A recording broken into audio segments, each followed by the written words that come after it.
Welcome back to a special episode of the Bold American Podcast presented by Barstool Sports, the 9/11 episode, where we are going to be joined by some very special guests. Some folks knew Large from Barstool and his wife Ann. We're also joined by a friend of mine, classmate of mine, Pat Dowdell, who has a very unique connection to 9/11 as well. I think you're going to enjoy both of those episodes. Certainly, we need to talk about what's going on with Tom Hanks and West Point, and we're going to talk a little bit about this past weekend, given the events that occurred. And all of that is going to be brought to you by our pals at Hey Dude. Nothing says American summer or fall like comfort, simplicity, and doing things your own way. And that's what Hey Dude is all about. So whether you're road tripping to the lake, lighting up the backyard barbecue, heading to a tailgate, or catching the local fireworks with your crew, Hey Dude shoes are ready to roll. They're lightweight, breathable, and built for summer and an easy transition right into fall. So slip them on, kick back, and let freedom ring without your feet ever paying the price. So head over to heydude.com/barstool and step into Hey Dude country, where every day feels like summer and fall, and every step feels like freedom. All right, let us get going. Ryan, Rob, how are you doing? Last 72. Ryan, we may start with you. Why, thank you. Happy to see you guys. Last 72. Well, let's see. Last Monday, I was telling you guys that the week was going to be good because Navy was going to win and the Eagles were going to win, and both of those things happened. So, and I was at the season opener for the Eagles. It was awesome. We had a little lightning delay, so it was a late night for me. That was right. Brutal. It was brutal. So my dad, I'm going to say my dad, and I walked out with him. My dad and I, but really my dad, were honored as the hometown heroes for the season opener of the Eagles game. And we're standing on the sidelines and we are about to go out. They're like 1:30. And then we just see the Cowboys walking off the field. And I'm like, what's happening? And then alerts come on. It's like, leave your seats, get into the tunnel, lightning delay. And I'm like, oh my God, we're going to be here forever. And, there was this like kind of, okay, well, they're like, oh no, it's happening. Once we go back out, you guys are going to be the first time out. And I'm thinking, oh my God, everybody's going to leave. Right. But the game was so close, but I'm also like, everybody's going to leave. 45 minutes later, in true diehard Eagles style, the stands were packed. No one left. So went out on the field, got a standing ovation for my pops, retired colonel of 30 years. And, nice. And then the Eagles won. So, I mean, what more can you say? Yeah, solid. And you know what the annoying thing is about lightning delays? Most people do it this way. It's you have to be a certain amount of time without any lightning strikes within a certain radius. Yeah. But every time there's a new lightning strike, it resets that clock. Yeah. So that's how you end up getting into these really super long delays. So and then Navy had the same exact thing happen to them. I think they had two. Yeah. They ended up having two rain delays or lightning delays. Where did they play? Did they play at home? Yeah, they were at home. So both my teams finished strong, regardless of the weather delays, and so that made it a great last 72 for me. Nice. Yeah. Mm-hmm. Rob, I'm just happy that the Avalon stuff is over with. It's over. Wait, sorry, really quickly, Ryan, you don't go down and do any local summer stuff? Yeah. I don't have time to. I mean, it's like I'm locked in. She's locked the fuck in. Locked the fuck in. Yeah. All right. Got it. She's going monk mode. No, you're good. Ryan's going lock the fuck in mode until Army Navy. It was good. So this past weekend, I had the honor of going to my first Travis Manion run ruck event. It was very well done. Shout out to Ryan's team. I'm not just saying that to be nice because she's Navy, but it was a phenomenal event. About 5-10 minutes for me here in Vegas at Kellogg's Thayer. Really awesome soccer complex. Your staff, Sam, TJ on the ground, incredible people. Saw a bunch of Vegas friends. kind of randomly that were also there. Some old nightlife buddies that wanted to get some fitness on. So it was a great event. It was in honor of a fallen trooper here in Las Vegas. I was able to meet his family. And the best part of it was I had my son on my back. We did the 1 mile ruck. And he's about 35 pounds and I am still sore. And that little boy like adds up, man. Like I consider myself in good shape, but it was a great sweat, great workout. Vibes were high.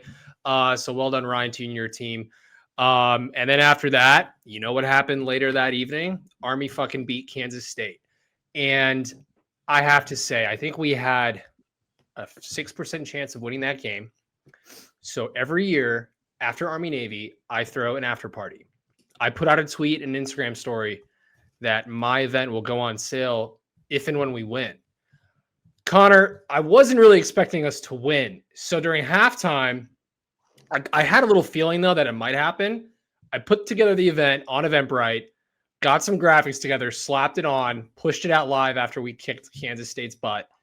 And tickets are selling. It's going well. But it was a cool little scramble there, watching the Army guys come back in that second half.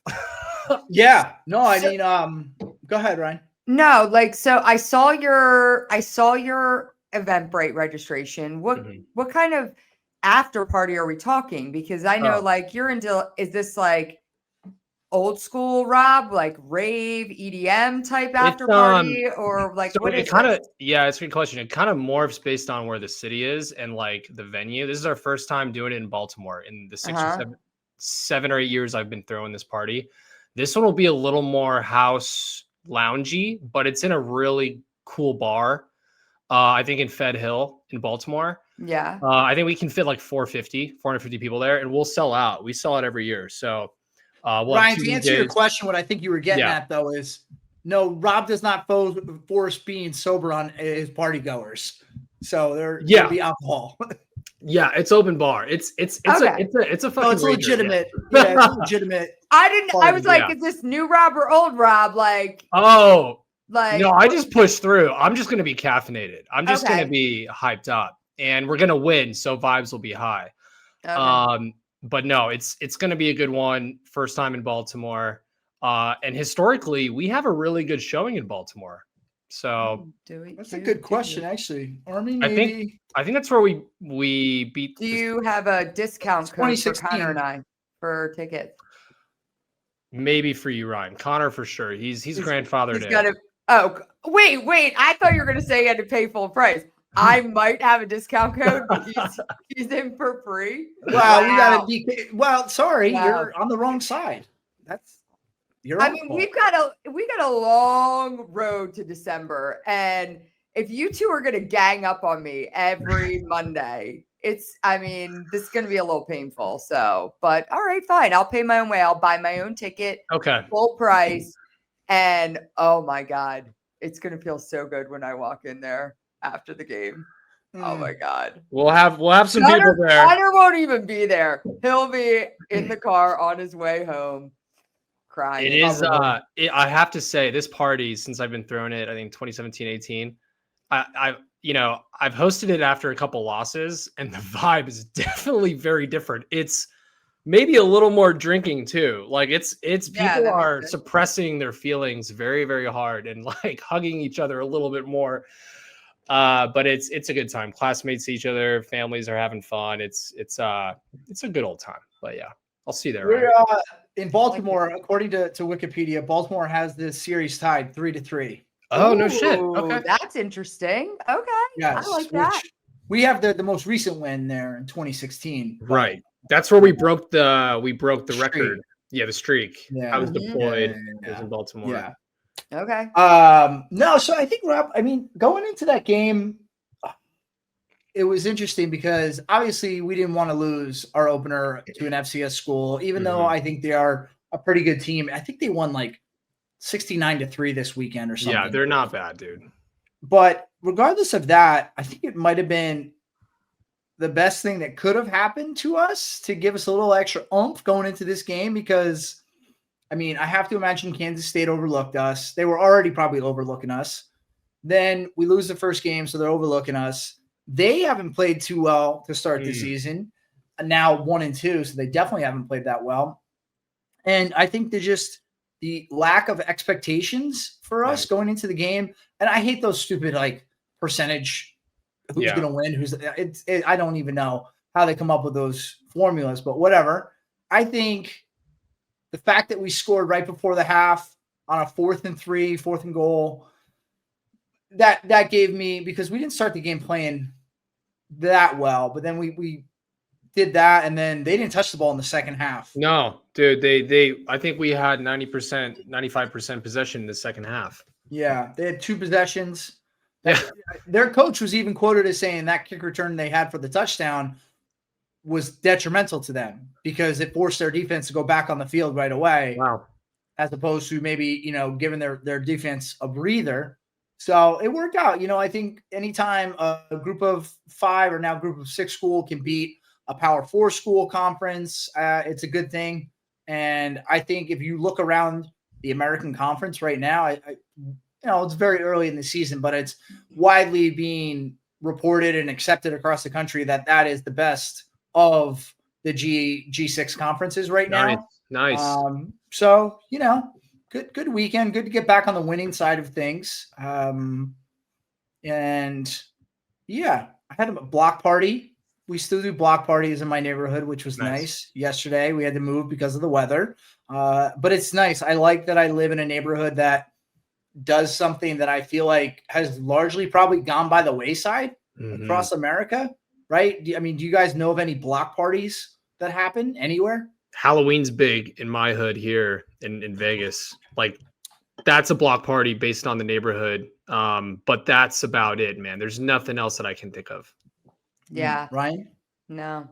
Mm-mm. Yeah. Well, also, Block Ryan, you party's live in the fun. sticks. I don't live in the state. What are you talking Yeah, about? you do. You live in an area where there's nothing wrong with it. It's a nice area. I'm just saying Bucks it's like County. It's not the state. But okay. Well, it's just not as densely populated. It's not a traditional suburban type area, I would say. No, it 100% is, but it's okay. Ryan, how far are you from the link? Like, if you have to go to the stadium? 50 minutes. Oh, okay. That's not so bad. Yeah. All right. Well, then maybe I'm thinking of somewhere else than where you actually live. I don't actually know your address, so maybe I'm just completely off on all of that. But anyway, All right, let's get into the show. Also in the last 72, West Point has an award they give out every year, the Thayer Award, which is given to a civilian who most closely exemplifies the United States Military Academy's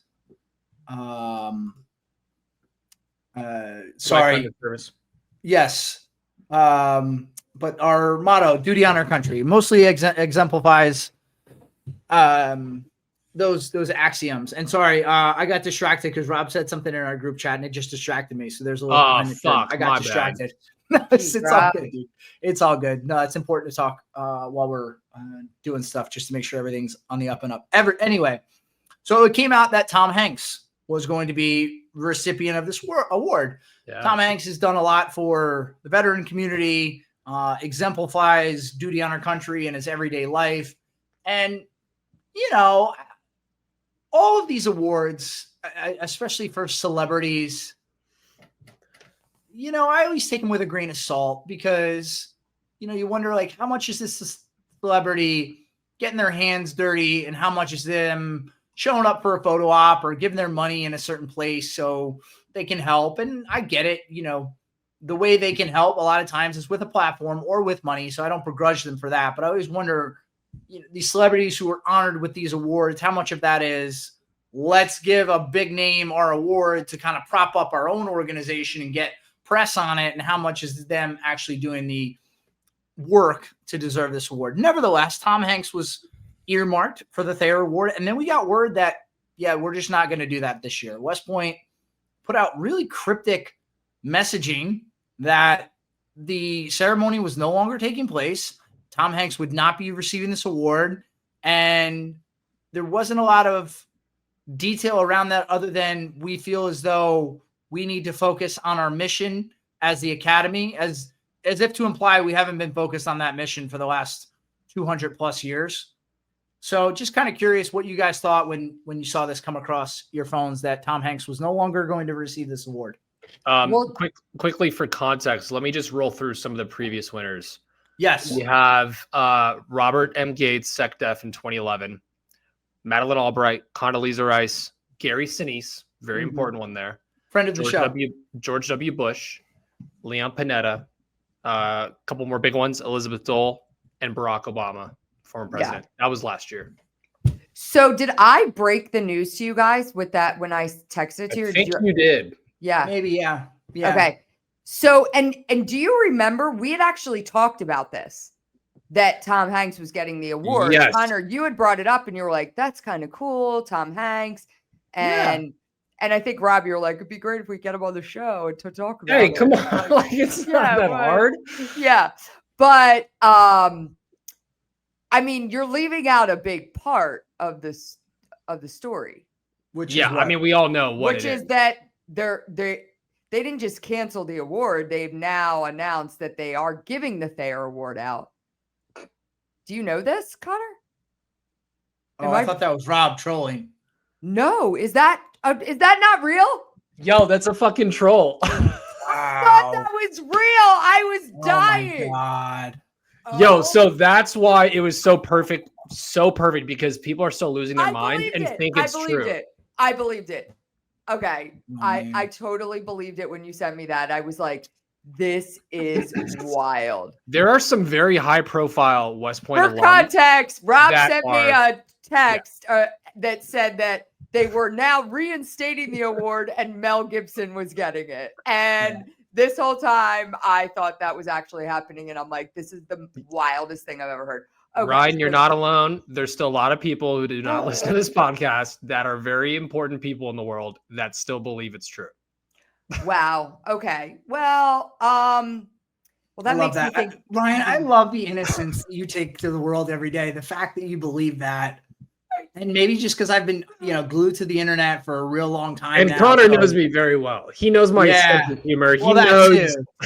That too. But even if that was like a random account, I still would have been like, oh, okay, that's funny. I get the joke, but that's definitely not true.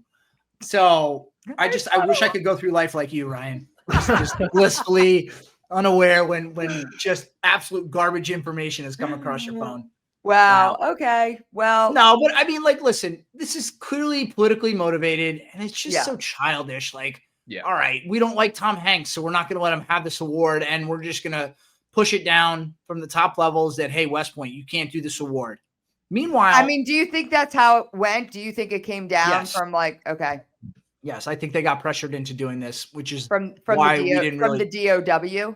Oh, that's right. The rebrand happened. Oh man, yes, that is real. That wasn't a fake tweet. That's real. For real. That was real. Yeah. The hard launch of the Department of War was pretty captivating. But yeah, it's something it's anticlimactic though, because in order to actually change it, there needs to be an act of Congress. Congress needs to approve it. So they are using it as their secondary name, but that didn't stop, people from changing signs and changing Twitter handles. And social, I will say, we said this on the show years ago, how like Department of War is a more badass name than Department of Defense. I mean, it is, yeah. But all that said, like the Department of War, this award being rescinded from Tom Hanks, I don't know. It's just silly. And I think ultimately becomes a distraction more so than anything. And quickly too, like Tom Hanks, politics aside, his portfolio and resume of dedication to the military story, Saving Private Ryan, Band of Brothers, his executive production work, his financing work, everything around the Pacific, the new one, Masters of the Air, like Forrest Gump, like it's a very vast resume of just appreciation for the military. So as someone who definitely leans a little more right of center, I think it's a huge mistake from the powers above to have put their pressure on West Point for this one. Yeah. It's just everything. It's infiltrating everything. And it just kind of stinks because, again, everything you just listed, he works to portray soldiers and veterans and sailors and airmen in such a positive light that that shouldn't be impacted by his political beliefs, because also I don't think Tom Hanks has ever really said anything all that controversial. Well, that's Unless why I'm I feel mistaken. like that's why I feel I don't know of anything in particular either. And that's why I feel like there's definitely more Yeah. to this story that we don't know. Yeah. You know And what I I think mean? that's a good call out too, Ryan. It's like, sure, we do know these people to what they present, He's not but Bruce Springsteen getting the award. yeah. Right. Yeah, like who was like vocally Right. come out and said, what he said about President Trump. Okay, you don't want to let him get the award. Okay, I understand you stepping in, but I don't know. Tom Hanks just seemed like a weird one to me to get shot down. So, And now it'll be Mel Gibson at a date and time to be announced. I can't believe Yeah. I thought that was. I'm like, Yeah. why aren't you telling that part of the story? Are you waiting to share? It was like my perfect comms, PR, PAO like phrasing, and it was some high quality images, so it looked real. And yeah, You did a good people, job. You got people still me. believe it. Yeah. Yeah, it's Ryan, a bummer. did you back in the day when those things would go around Facebook and it's like copy and paste this and send it to 20 No, people? no, Your bank account's gonna be no, empty. Did you send those too? No, stop. Ryan, are there any Nigerian princes that you've Venmoed money to over the years? Yeah, a lot. A Okay. lot. Okay. All right. So that's what's been going on around the world. And now let's move into the more serious portion of the show, because this week is the 24th anniversary of 9/11, and the two interviews that you're going to hear, large Mike McCarthy from Barstool and his wife Ann, followed by Pat Dowdell. These people were directly affected on that day. Had family members taken from them on that day, and set their life in a different course. So I think it's important to tell those stories, and as we get further and further away from September 11th, 2001. It's even more important, I think, to tell these stories and to highlight all the good that was in our country following 9/11, because now more than ever than I can remember in my lifetime, I can never remember a time the country's been more divided, and we need to figure out a way to get back to how cohesive we were on September 12th, 2001. And I think hearing stories like these folks, is a small way of doing that. So before we get to those, we wanted to talk about, where were you guys on 9/11? Because I think we're all relatively close in age, but we're all different enough in age that we were all doing very different things. So I'm interested to hear from you guys what you were doing on 9/11. So Rob, why don't we start with you?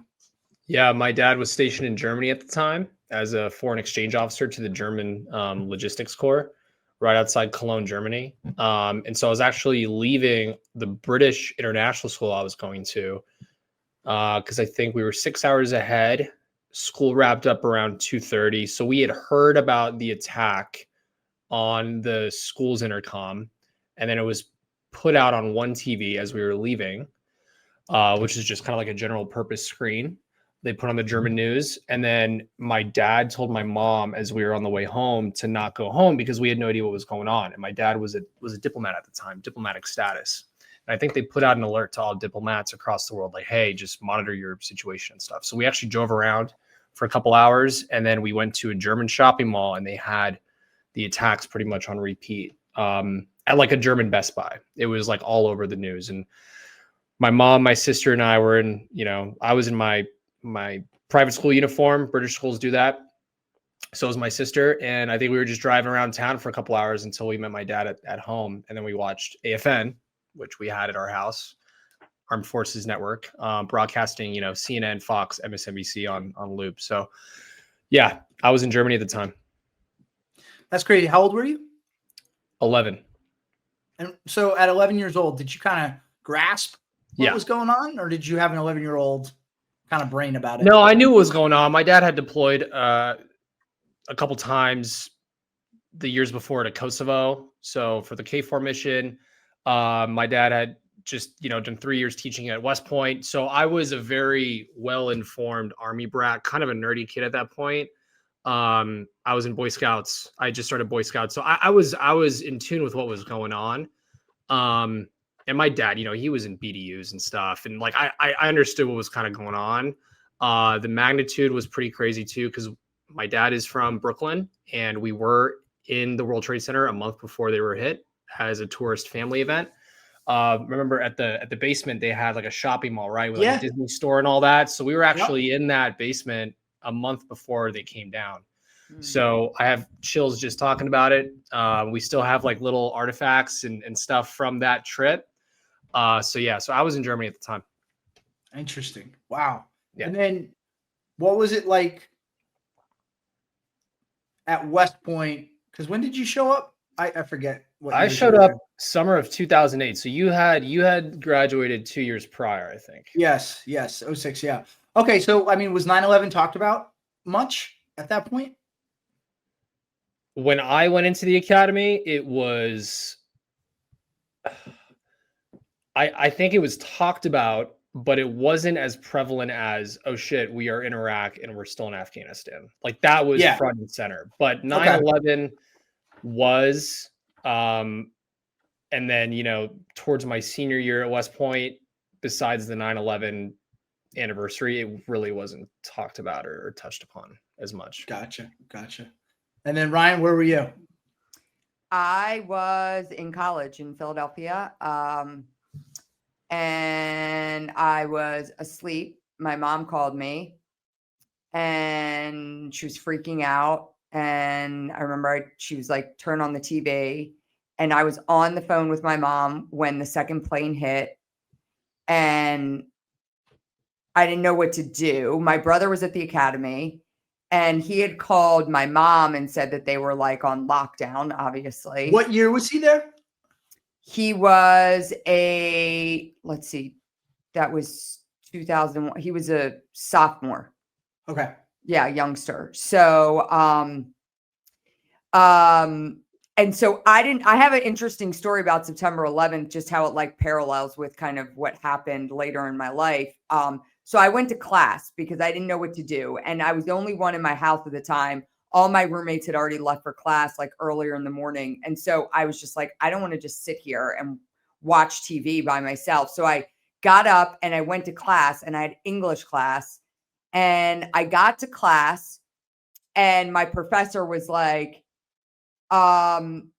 obviously something's going on. And I think at this point we were already kind of talking like this was an act of terrorism, right? It was unconfirmed, but we knew this wasn't just two accidental commercial jets hitting the World Trade Center. And he was like, there's no need I'm not going to be teaching today. I want you guys to pull out a piece of paper and just write down what you're feeling. And so that's what we did. That was the exercise we did. And years later, I ended up finding like at my parents' house, like a box of like all my old shit from school. And my notebook was in there with what I had written that day. And I wrote this whole thing about, I don't know what's happening, but it seems like terrorism. And what if we go to war? And what if my dad and my brother have to go to war? And I was like, I don't think I would be able to survive if anything happened to either one of them. And I found that after Travis had been killed. So it was kind of crazy. Wow. Yeah. That's unbelievable. Yeah. Wow.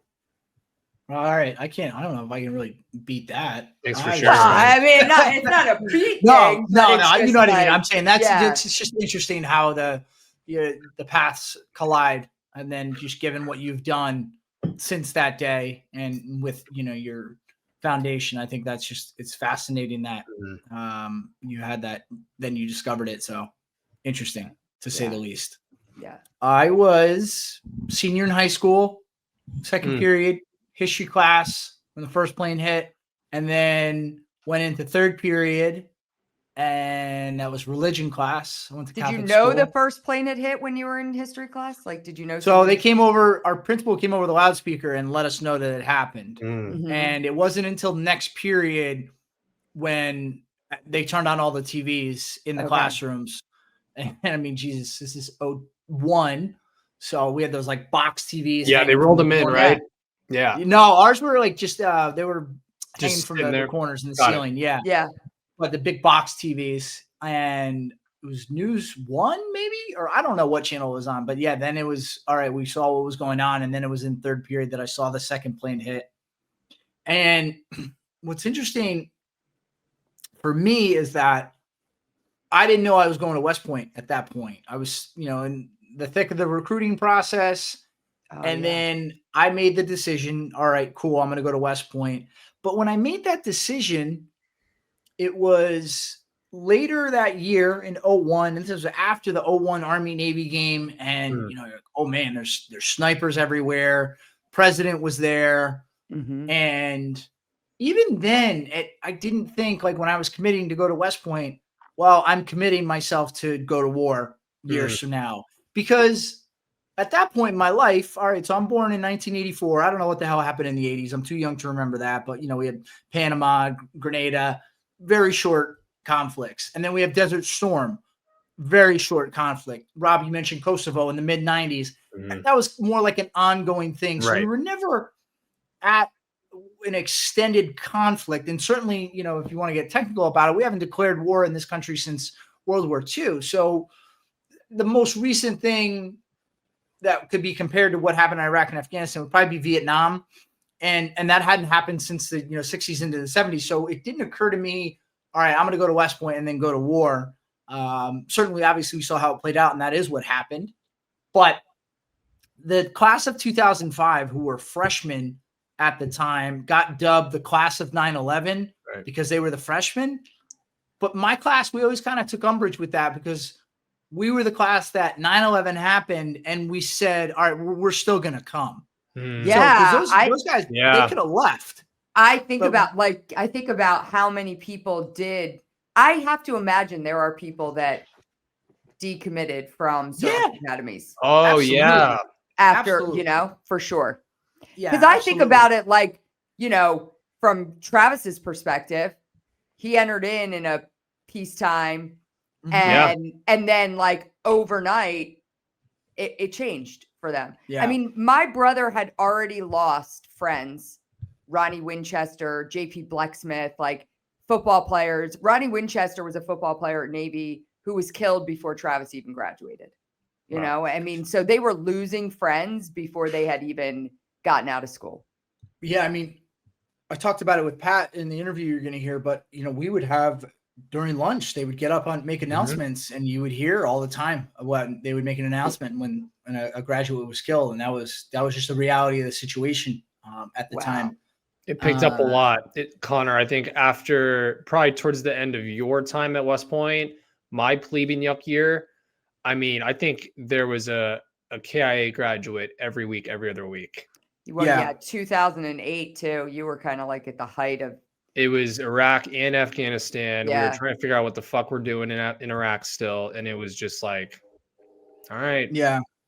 So as we started to keep getting those announcements, and you see that people are still deployed, the closer I got to graduation, then that's when you started to think like, oh, okay, maybe we're gonna have to go do something, and that played out. But I can remember that on 9/11, 2001. So after we got told, all right, everybody go home, I grew up 20, 25 miles outside of Manhattan, and I drove to a spot in a neighboring town that looks out into Manhattan, and seeing that scene and just being flabbergasted. I didn't know what to think, because I remember when the first plane hit, and then certainly when the second plane hit, I just assumed like, all right, well, they're going to get firefighters up there and they're going to put the fire out, and that's going to be the end of it.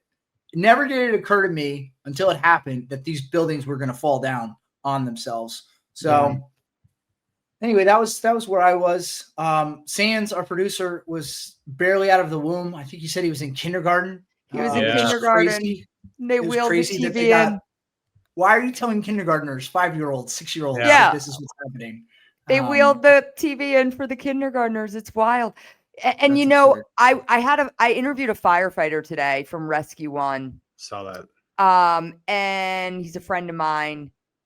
And I'm going to get the statistic wrong, but like there is so many more people living right now that were not alive. And I'm going to screw up the statistic, but the majority of the people in the United States right now were not alive for September 11th, I guess, for the way the population falls. So, Wow. I think it's less than 30% of our population at this point was alive on September 11th. And, you know, Rob, you talk about going to our 9/11 Heroes Run this weekend in Las Vegas. Like, we have, you know, we started off in 2007 with one 9/11 Heroes Run in Doylestown, Pennsylvania. We now have over 100 races it's across incredible. the country, and we'll bring out, you know, close to 100,000 people. And I said, and Connor, you said something at the beginning when we started talking about this, like, it's so much more important today to me that we have this amount of people coming out and this amount of events commemorating 9/11, because, you know, you think about, like, I remember saying I would get up at races early on and I'd look out in the crowd and I'd be like, every single one of you remembers where you were on September 11th, 2001. And now I stand up and I'm like, every single one of you, most of you were not alive on September 11th, 2001, but it means a lot that you're here, because, like, that was our Pearl Harbor, right? For these kids, like, they're learning about it in the history books. And I know, you know, my friend Tim, who was here today and who I interviewed, you know, he was choked up within 30 seconds of us starting our conversation. Like, it all just rushes back to him every year at this time. And I said today, and I'll say it again, I said it earlier with him, and I'll say it again, like, for September 11th, like, we saw the worst of humanity followed by the best of humanity.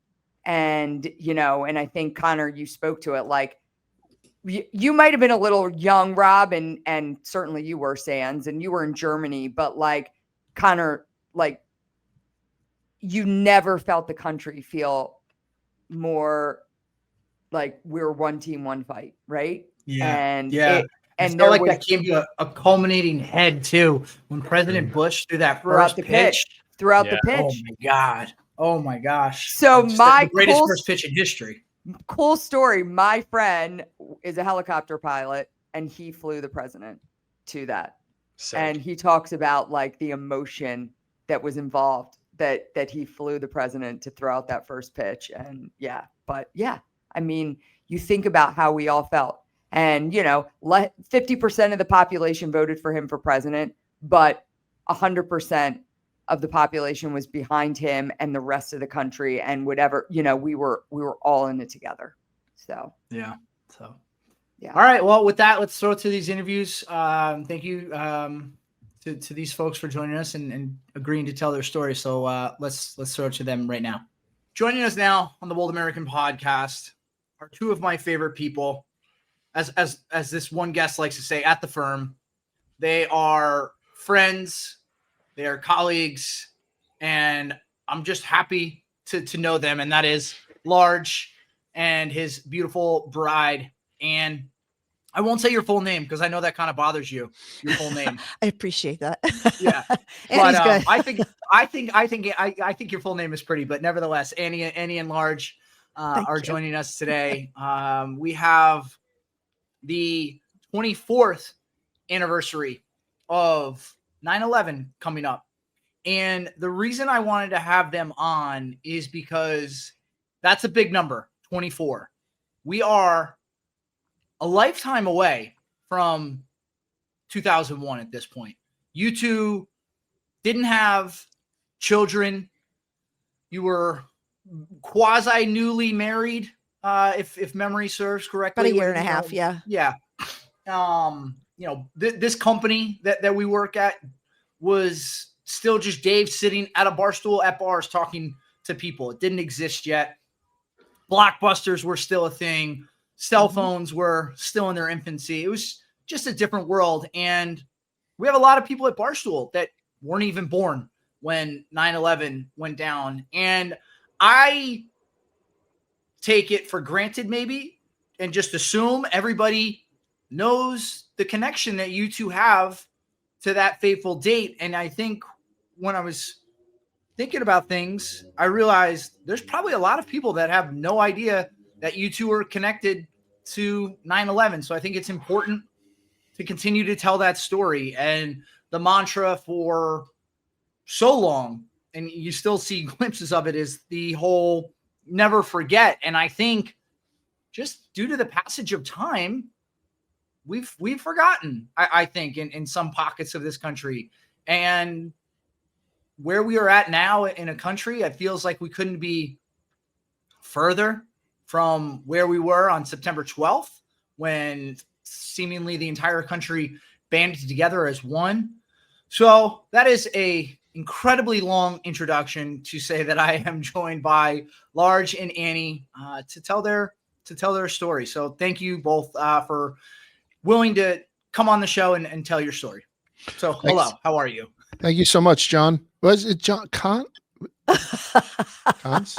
Thank you, Cons? Cons. I appreciate you giving us this Yeah. opportunity to So Yeah. I will tell you right now. So Annie and I have been married 26 years. Love my life. Best thing to ever do. I don't play the lottery because I won the lottery when I married this bitch. Right. So I say that all the time. She has naturally a much better memory than I do. And obviously the story that I tell every year when I write the 9/11 blog is more so her story, even though we went through it together and all that kind of stuff. I don't want to take any credit away from me. That's just not my way. But I like the fact that you had asked to have Annie in here to be the smarter of the two. So before we get into like some of the granularity of what had happened that day, and you're right, it was, I think people who think that they could handle 9/11 if it was to happen today, think that they can handle it in today's terms. They'd be able to get on and know exactly what's happening because they would see it on Twitter. They'd be able to get in contact with some, like we were literally on an island, right? Like, and you know, how they had removed people from Lower Manhattan, which was the biggest naval rescue since Dunkirk, right? When all these people band together to come over from New Jersey and Brooklyn to get people off who were stranded at the edge of Manhattan because there was a giant crater in between them and the rest of society. Like all this stuff added to the, and I'm using this word purposely, all to the wonderment of that day, because there was a lot of things that I'm still awestruck by, like watching one of the World Trade Center, one of the Twin Towers, watching one of the Twin Towers fall after we watched the Twin Towers stand every day as we're coming into work for, you know, however many years, decades, was really, really sobering. So I think that the never forget slogan has lost some steam. There was one year where they didn't put it on the front page of, I believe, maybe the New York News. Yeah, the Daily News. Like only one of them carried it on the front page. I don't know what you need to do to be able to get that type of respect where you should be on the front page, but I'm pretty sure knocking down the Twin Towers deserves a front page for the rest of time of the New York City paper. Of the New York City paper. You know, Right. We're not talking about some, right. And I will tell you too, there are a lot of kids, to your point, who either weren't born or they were very, very young, or they weren't from the New York area, or a host of different reasons, to where they never had any kind of connection to 9/11. So their connection to 9/11 is through Annie and I, just because Barstool gives us a platform where she's been on Twisted History and spoke about this. We did that one thing with Kevin at one time. Yep. And it may seem like something that's easy for us to do, and perhaps it's easier for us to do this far out. But when I wrote the blog, which got this whole thing started here at Barstool, I wrote a blog 7 years ago that got the whole thing started. That means I didn't do anything about it the 17 years prior to that. Like I didn't talk about it. We didn't talk. We went through, we broke it down to brass tacks and the whole survivor's guilt and all this stuff that we went through personally, you know, to keep our marriage together and keep ourselves sane was personal. We never spoke about it. Yeah. And I mention this all the time. When I finally wrote this blog, I was just as likely to hit delete as I was to hit publish, because it was me putting myself out there, not, you know, the character of Large or the character of Cons or even the character of St. Anne. we were just putting ourselves out there. And you know, when you do anything on the blog or anything in Barstool, perhaps you get 10 or 12, hey, great blog, or I agree with this. Mhm. But there's always those last two, like, fuck you, fatties. And I just didn't want to have those last two involved. So I put it out into the ether. And maybe the editors did a very good job of keeping out any kind of negativity, but we got so much positivity from it, whether it be the comment section or literally the tens of thousands of people have reached out to us to say that they heard our story and they, you know, their condolences and all that stuff, that I almost rushed home to Annie and said, like, I found a new drug. Like, hey, get a hit off of this, you know, like tell it, because people want that connection, and it becomes a little bit more cathartic for us to, like, you know, remove those lace curtains that us Irish people sometimes put up and let people inside. So doing stuff like this, and again, my wife's a superhero. Batman, Fat Robin. Like that's the way this is.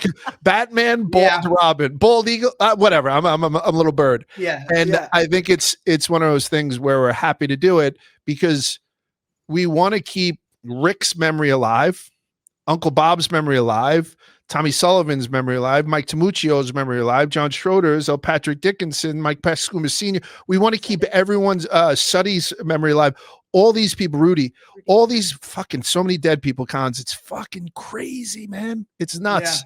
So what do you want to the choir? Well, I mean, yes. No, but I think that's what's important about Yep. how you two tell your story, because I, for as tragic as that day was, I've consumed so many documentaries about it and heard the stories from so many different angles. And I'm right there with you. I was there. I experienced it. I did the same thing. Yeah. I'm the exact opposite. I haven't watched the thing. I haven't watched the fucking thing. And that's fair too. Yeah. But what I think the difference is between all of those documentaries and books that I've consumed and hearing you two tell your story, those feel kind of sterile. Even the museum, which is amazing, and I recommend that anybody goes there, it still feels like a dollhouse, right? Yeah, a dollhouse, and almost like, hey, we're going to present this in a very curated way. Excuse the pun there for a museum being curated.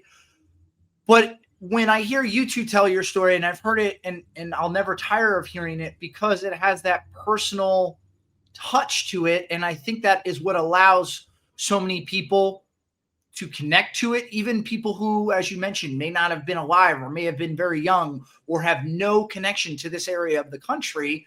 They hear it from you two, from your mouths, and it sits with them more so than a passing documentary or a blog from someone that wasn't there that day. So I think that's equally as important.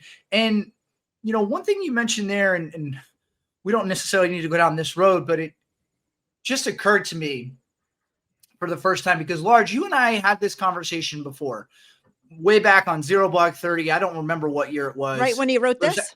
Because he called me and he was like, I can't believe I just talked about this. I'm like, what was actually kind of funny. Chaps took a gummy and we started the interview, and we're like 90 seconds in, and Chaps says, hold on, I can't do this, because he took a gummy and he took more than he was supposed to take, or he didn't realize how much he took, and he was such a Chaps thing to do. Yeah, he was incredibly hot. So it's just Kate and I that had your conversation. Yeah. But at that time, I wasn't married. And what I think you learn when you get married and what you learn when you have kids is all the stories you hear and the jokes and tropes from people. They don't really hit home until you do those things yourself. Right. And I'm imagining now, especially a year and a half into your marriage, and you two had known each other for a handful of years before that, but still a newer relationship in the grand scheme of how long you've been together. Mm-hmm. I mean, lesser things have taken down marriages. So the fact that you two experienced this together, and by the way, I think if you two went your separate ways, people would have been like, oh, well, I get it. Based on what they endured, I get it.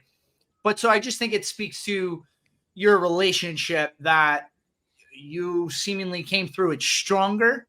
And I think that's an important part of your story that also is worth being told, because I think so often now people's marriages and relationships are put out there and painted as this glorified, perfect picture. And talk to anybody who's married, they know that's a load of crap.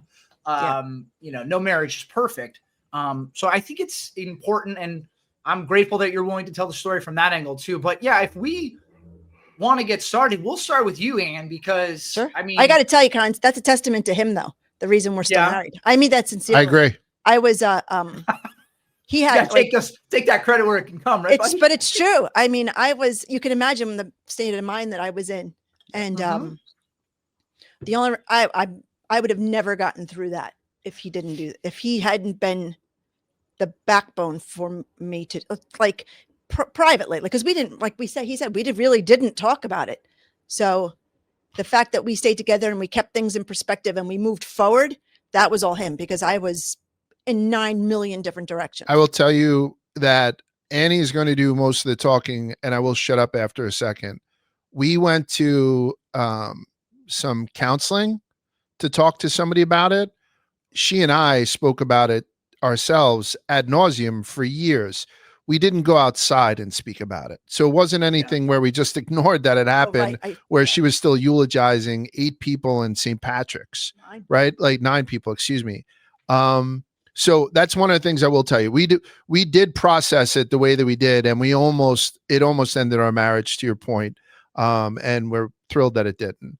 The only other thing I'll say before we start telling the story is, please, if you're listening to this the first time and you're one of those families that were affected more than we were, we don't think that Annie's story is any more terrible than anybody else's, but it's the only story that we have. Just ours. Right. Yeah. So we're not telling it as if we're trying to one up somebody, when I say I don't watch the documentaries, one of the people from Departed Souls Brewery in, I think, Jersey City or Hoboken, they're putting out their red bandana brew, which they do around 9/11. The guy just sent it to me. I just put it on my story.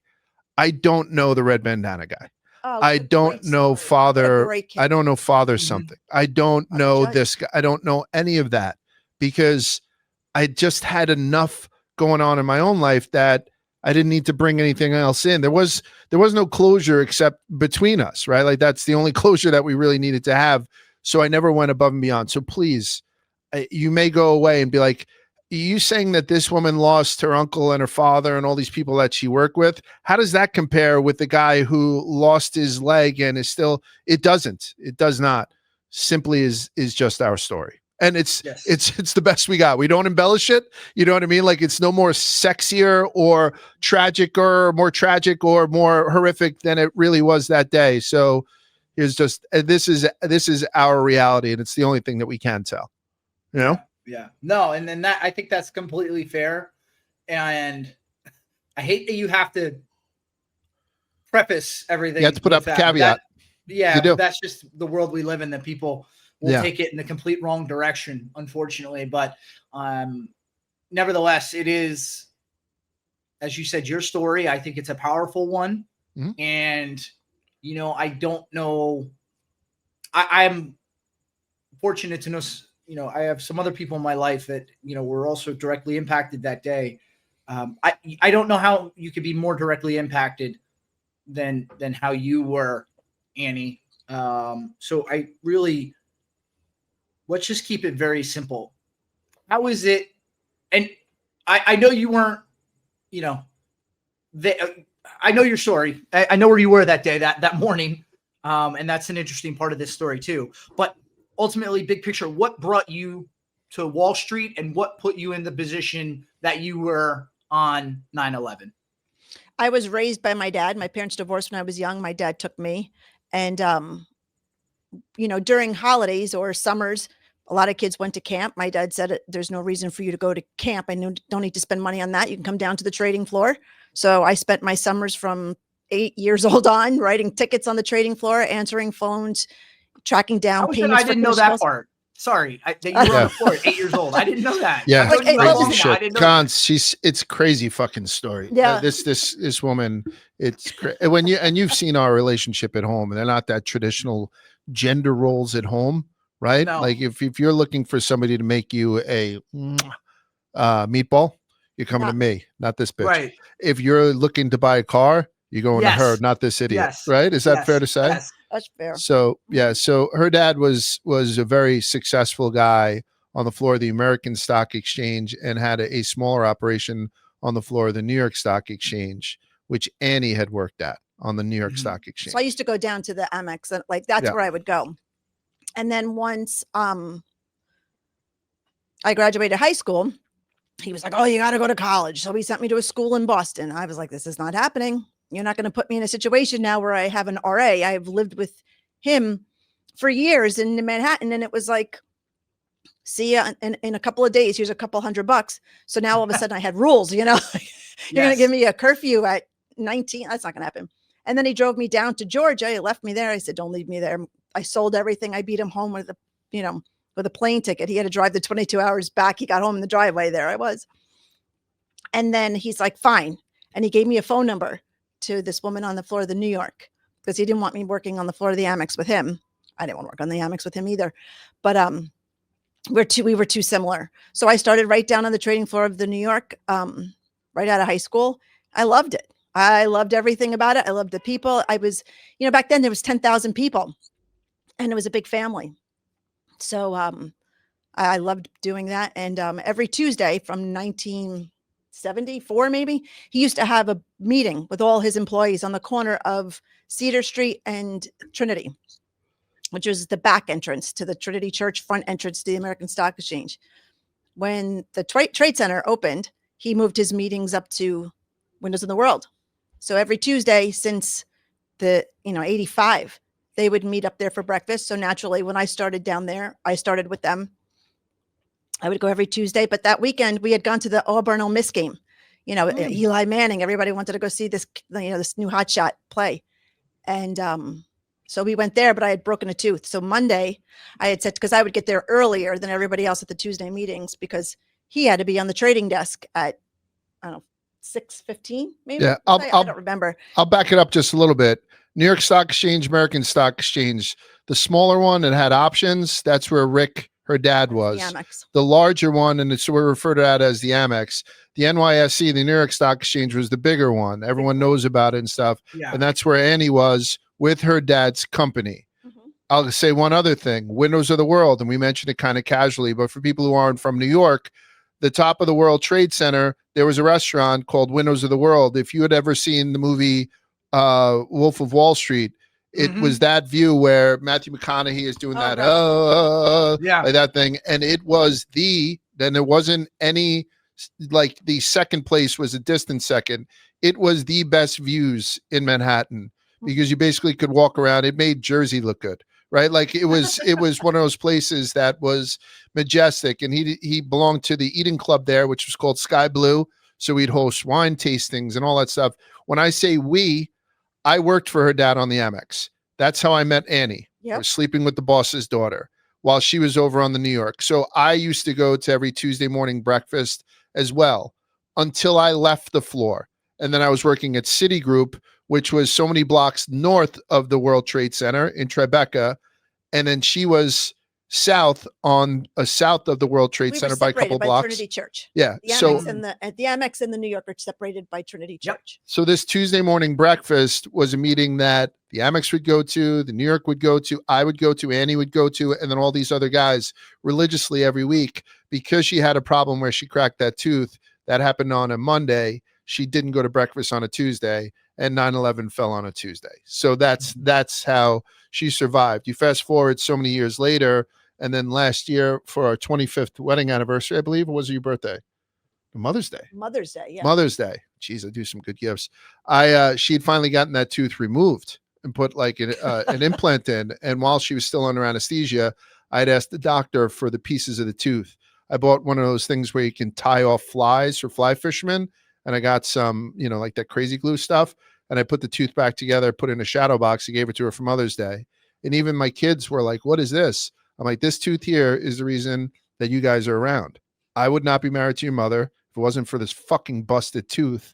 None of you guys would exist. I mean, Mick would exist because Mick, our oldest, is adopted, so he would exist, but it exists with strangers, who aren't as good at people as us, and all that stuff. So, like this little throwaway gift is probably the greatest thing that I've ever given anybody, right? You know what I'm saying? And so that's just a little bit of a background on why we should have been up there. But now I'm at Citigroup, so I would only go up to that breakfast every now and again for the free breakfast and to see Uncle Bob and to see all these guys that I had started in the industry How was the food there? Food was excellent. Oh man, this guy Jules who ran the place, it was top notch. It was the first time toast was awesome. And it's the first time I did a wine tasting, and it was, I don't know, it made me want to have a better palate. As a young guy coming out of college and having an expense account and just going to O'Hara's every night and spending my expense account on just beers and fucking burgers, that's what made me want to have a better palate. Winners of the World was the shit back then. And then we practically ate dinner there every night. Yeah. That's where my dad and I lived. We lived in the Vista Hotel. Okay. That was attached to it in the front. I guess what was it? I don't know. West Street? What did it become? Like a Marriott, maybe? It turned into a Marriott. It was originally a Vista. It was always the Vista to me. Yes. So I just wanted to set that up, that Annie was now at the time on 9/10. She was working for her dad on the floor of the New York Stock Exchange. I was working on the desk at Citigroup trading utilities. 9/11 comes. I'm not going to breakfast this morning. Cool. We'll drive into work together. We were living together in Bay Ridge. Well, I had a root canal the night before. Yeah. I had no choice. So it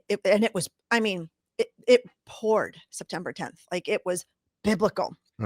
Because I remember being in the chair like, oh my God, what if the power goes out? And I'm sitting here with like my mouth wide open and this guy with these drills. And then the next morning I woke up, I was like, wow, I feel really good. He's like, no, you're just taking it easy. You already told your dad you're not going.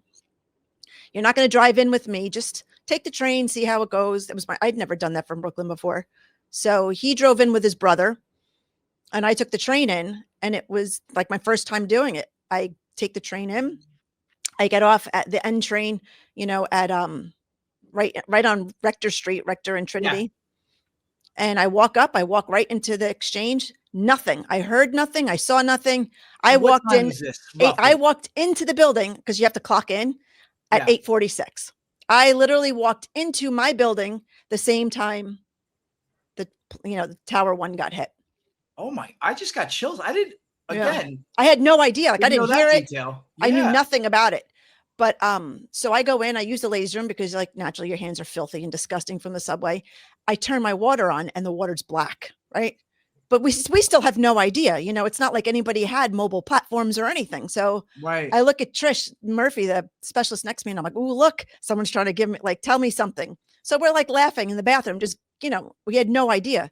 I get up on the trading floor, and this a trader comes over to me. He's like, "Andy, girl, you see what happened?" So I said, "No." I look up, and now we have teleprompters, kind of like what you have around the office here, and you can see that the smoke is billowing out of Tower 1. So I knew immediately.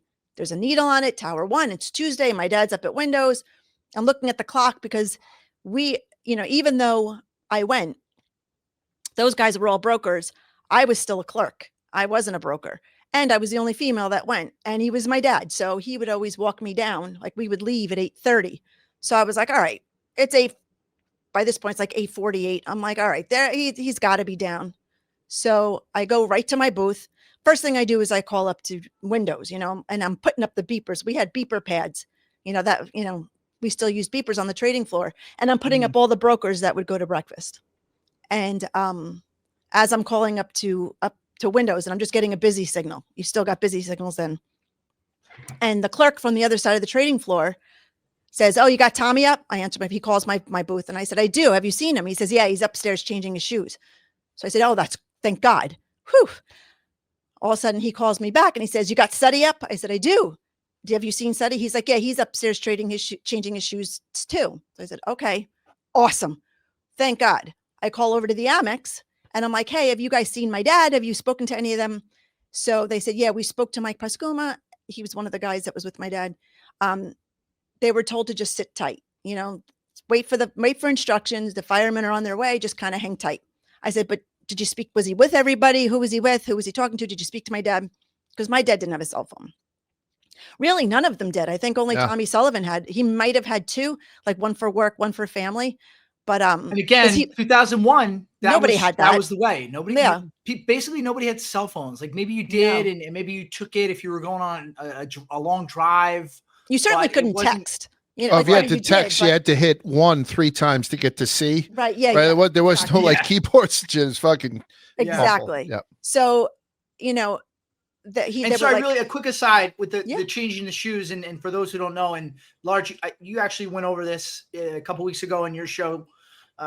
You got to try this with Mr. Mayrose, who also worked on Wall Street, with about me down how in New York. Mhm. yes, guys would change your shoes because you're on your feet all day, Correct. so you might wear Yes. your wingtips to the office in your suit, and then put on something else because you're going Right. to be on your feet for the next 8 hours. And people, they would spill stuff all the time. Yeah. Like it was not the most clean place in the world. You know what I'm saying? So yeah. So Mhm. you would go upstairs, you'd go into a coat room, you would change, you take your jacket off, you would take your, you know, your blazer or whatever you had for part of your suit, and you'd put on a floor jacket. And the floor jackets were color coded based on your company. Like sometimes we were navy if we felt like it. Like you could pick your own color. You weren't assigned colors, but like Prudential, they had green jackets.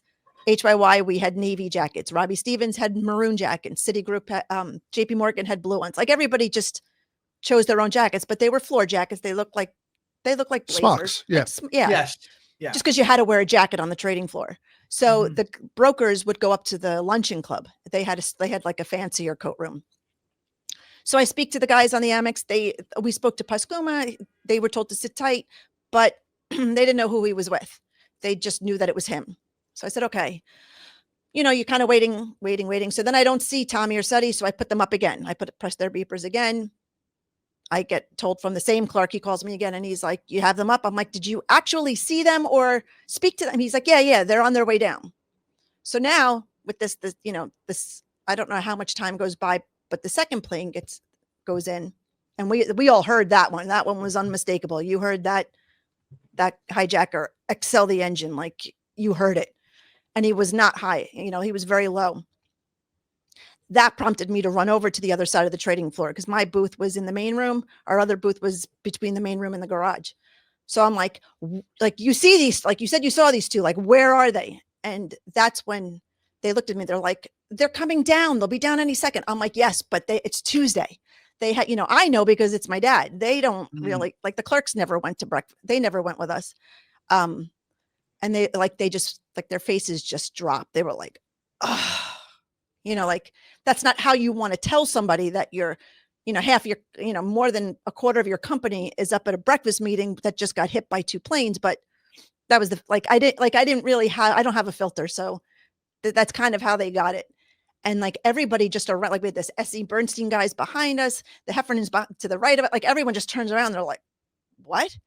And because we were on the other side of Trinity Church, like maybe the Amex had some debris fall on it at that moment, by that point. But, you know, like nobody was up there from the trading floor because now it's, you know, almost 9:00. You had to be on the trading floor by 8:30. Like, you know, People think 9/11 is synonymous with affecting the floor of the New York Stock Exchange, when in reality, unless somebody was taking the subway, you know, to the stock exchange, they weren't affected. The Or only walking up Broadway. members or affiliates that were actual floor employees, not because Dave Alger was killed. That were killed his that brother. day had a direct relationship with this small $2 broker named Harvey Young Ehrman. And the Harvey part is Rick Harvey, which is her dad. And then his two partners, Young and Ehrman. So even though it looks like the New York Stock Exchange that so many people, well, I heard Cantor Fitzgerald, everybody from Cantor who is upstairs, they're upstairs trading. Yeah, we were the only company from either the floor New York or the operations Amex that were affected was her company. Just put it like a little bit of. Unfortunately, like Dave Alger had a seat on the floor. Alger owned a seat, and Dave was up at. He was on the 92nd floor of the Trade Center, but he worked on the 92nd floor. He owned a seat, but he didn't work on the trading floor. There was a gentleman who worked on the trading floor who later on that day had a heart attack, unfortunately, from just the stress of it all. But he wasn't killed from you know what I mean? Like he wasn't killed by the planes or any the buildings coming down. what's going through your head at this point? Because one plane hits it, like obviously they were very big, but the idea that a plane would fly into one, I don't know that really ever crossed anybody's mind as a possibility, like as you know, an accident that was plausible. So one plane hits, and I remember people thought like, oh, maybe it was like a little single engine plane, maybe somebody fell That's asleep. what we thought. And then you kind of you look at the blast and you're thinking, well, that's actually pretty big. And then the second plane hits, and okay, you know, you run the real quick math. Well, that's an improbability. So that was deliberate. What Right. was going through your head? Because you have I'll take a so look. much to process right now. You're trying to find your dad, you're trying to find your colleagues, and you're trying to process like what the hell is actually going on. So what were you thinking? I could take a poke at that because since I was north of the Trade Center, and if you look on a Mhm. map, I was in 390 Greenwich Street. So if you look in the map, compare it, you can see where the vantage point was. So the first plane in came in through from the north. So it came from the north down and went into the Trade Center. So I was north of that. So when it happened, we had seen it on some of our news feeds because I was on a trading desk at Citigroup. So we were able to see some footage of it. And to your point of having no cell phones back then, there was also an innocence to New Yorkers back then because nothing like this had ever happened to us before. So there was all these things trying to explain it Well, away. No, not a plane, but 93. What? Yeah. So you're absolutely correct. Yeah. But I'm saying if you're sitting in that seat in 2001, and the last thing that went through your head was that it was a terrorist attack. You're 100% Now, correct. Yes. if somebody lights off a firework in a schoolyard, you think it might be a terrorist attack. Like that's what Yeah. I'm saying. There wasn't that. No, you're right. So You're when right. You're right. George Levine, the guy from Reuters, said, I think who was also a pilot, he's like, man, somebody must have fell asleep at the stick. And when the second one came in from the south, and Annie will be able to talk to you about that because it basically came overhead of the New York Stock Exchange. It hit the second tower so quick, so hard that the blast went all the way through. So we were able to see that also. And that's when we knew that we were under attack. Mhm. And then all of a sudden you start to get the reports with the Pentagon and all that kind of other stuff that was going That was on. like a half hour later. Yeah. So it was one of those things where, you know, I was on a trading desk, you know, for people who don't know Wall Street, you know, trading desks are the places that take the orders from customers, your Wellingtons and Fidelities and this and that. And then we go down to the exchange, call down to the exchange, who then execute it for us. Annie was the final point of execution. I was kind of order origination, and then all the smart stuff came from the buy side. So we had evacuated our desk because 390 was so close to where the planes went in. There was only two people left on the desk, and it was me trying to, you know, call all these guys who had passed away, and obviously my wife, because the direct lines to the floor were still working, but a lot of the other phone lines were out. And then the only other person on the desk was the guy who was the head of the desk at the time, who was calling every customer, telling them that they would be making aggressive two-way markets as soon as the market opens up. And we After weren't all this told we gets were sorted closed yet. Yeah. You know, like I got to Yeah. say, I've spoken to Dick Grasso about this multiple times He was because the chairman of the New York he was the Stock chairman of Exchange. the exchange back then. The amount of lives that he saved that day, I don't think people realize it. You know, like there were thousands of people in my building alone in a, you know, an 11 wall. And he essentially said, we're opening. Like he knew there was no way we were opening. But he's like, so if, and now a lot of us are, you know, there's a lot of companies that are like his, like Mike's, Large's, that were trading houses, but then there were also $2 guys like we were. So that was, you know, a lot of people lived paycheck to paycheck. So if you weren't down there to execute an order, you know, you didn't get paid. So Yeah. you were basically had to stay and you had to execute your order. So you didn't leave. And then, so he told everybody they were opening at 9:30. Nobody left. And then when Tower 2 got hit, he said 903. at 9:03, that's when, like, I was already over by my other booth at that point. That's when Dick Grasso came over and said, you know, you essentially have 5 minutes to get your shit and leave, or we're shutting down the building. So he Mhm. shut down the New York Stock Exchange, everybody was inside. Thank God he did that because, there was just stuff everywhere. There was debris everywhere. They talk about when the buildings came down, how it was just this dust cloud, but I think it gets kind of glanced over how much stuff was falling just from the two blasts themselves. You know what I mean? Mm-hmm. Mm-hmm. And the wind, and it was just chaotic. So, because originally we had just from the first tower being hit, we had people coming off the streets just completely covered in blood and dirt and dust, just from the impact from the first plane going in. Mm-hmm. So when the second plane that happened, he realized that now people walking on the street that would be leaving the exchange to go see or just to see what was going on, stuff was going to fall on them. People were getting hit just from, a shoe being flown out a window. Right. And it doesn't have to be from that height. The smallest thing could. Yeah, penny would go through your skull. Yeah, without a doubt. Right. So, and we were seeing that, like people were coming in. I had people coming from the Amex, like, oh my God, like because they didn't know where to go. So they went our direction, but they knew that so many of the outfits on the Amex had outfits also on the New York that they were just sister companies. So they would just go over because they, at that point they thought everything was still going to open. So they figured, well, I can't get down to the Amex. I can't get across Broadway. I'll just start working. They'll see I'm here because the work ethic was tremendous back then, right? Like people showed up every day. There was no remote. You didn't work from home, and you did not want to lose your job, right? So we had a lot of people just walking in off the streets because you still could. I mean, we still had turnstiles and stuff, but you needed an ID to get in. But it was lenient. It was like, oh yeah, come on in, we'll take care of you.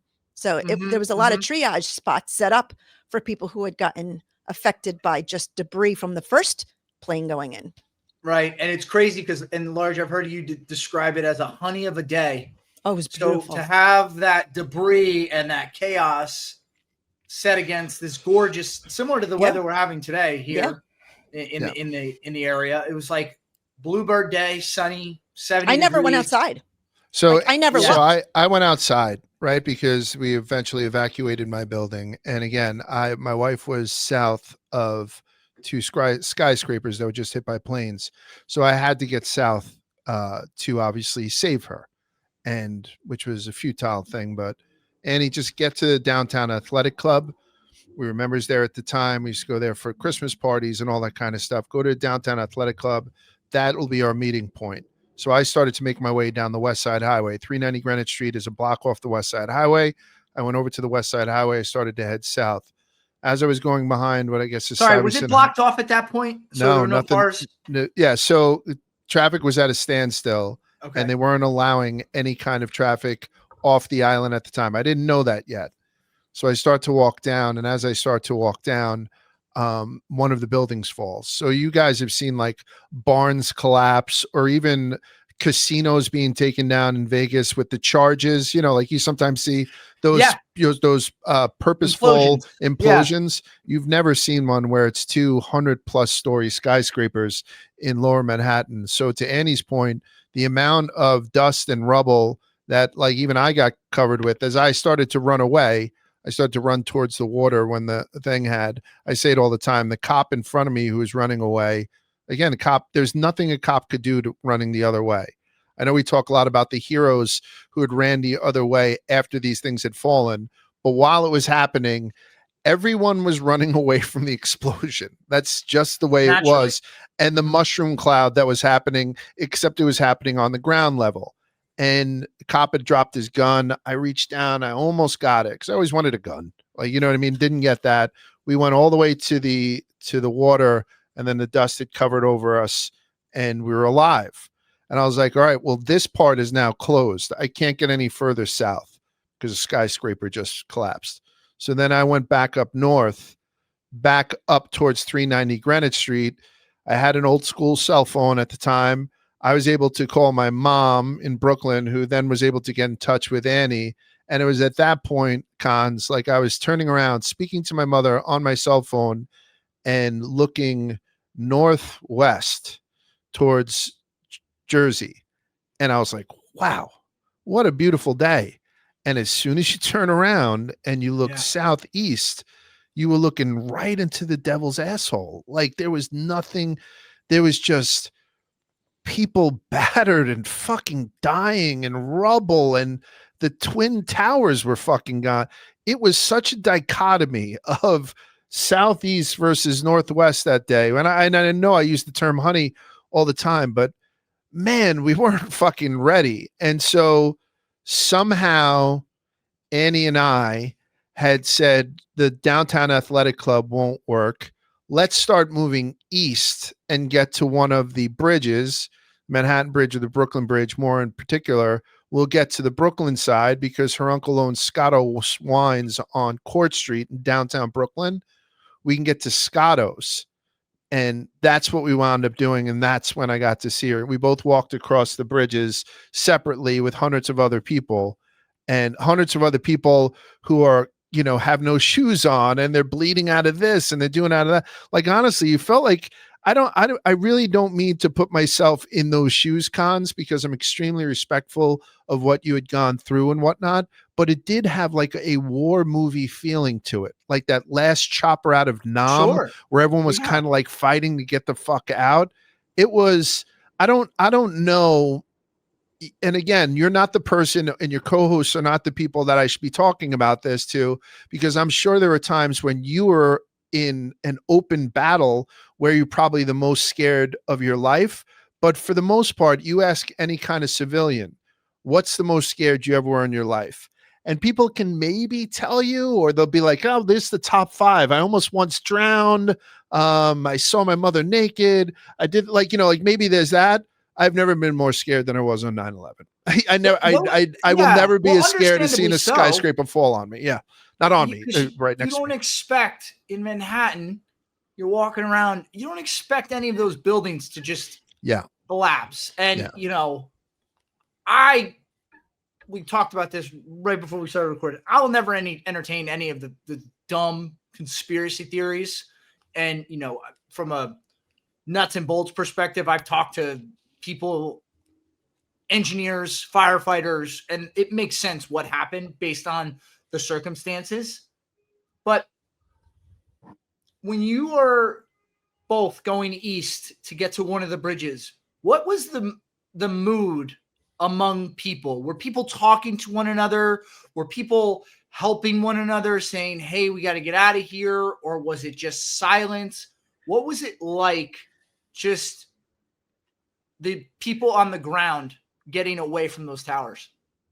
So for me, like you, to backtrack just a little bit, you talk about the scariest part, right? The part of that day. You know, I went through so many stages of surrealism that day, you know, because at one point you walk onto the trading floor and you're hit with this visual, right? And then the next phase, I'm on the phones trying to make phone calls. And then the next phase, I'm trying to find out. And for now, I want to know where my dad is. And I'm trying, and at the same time, I'm telling people who aren't aware, like they all see that the building got hit, but they aren't aware that our guys were affected yet.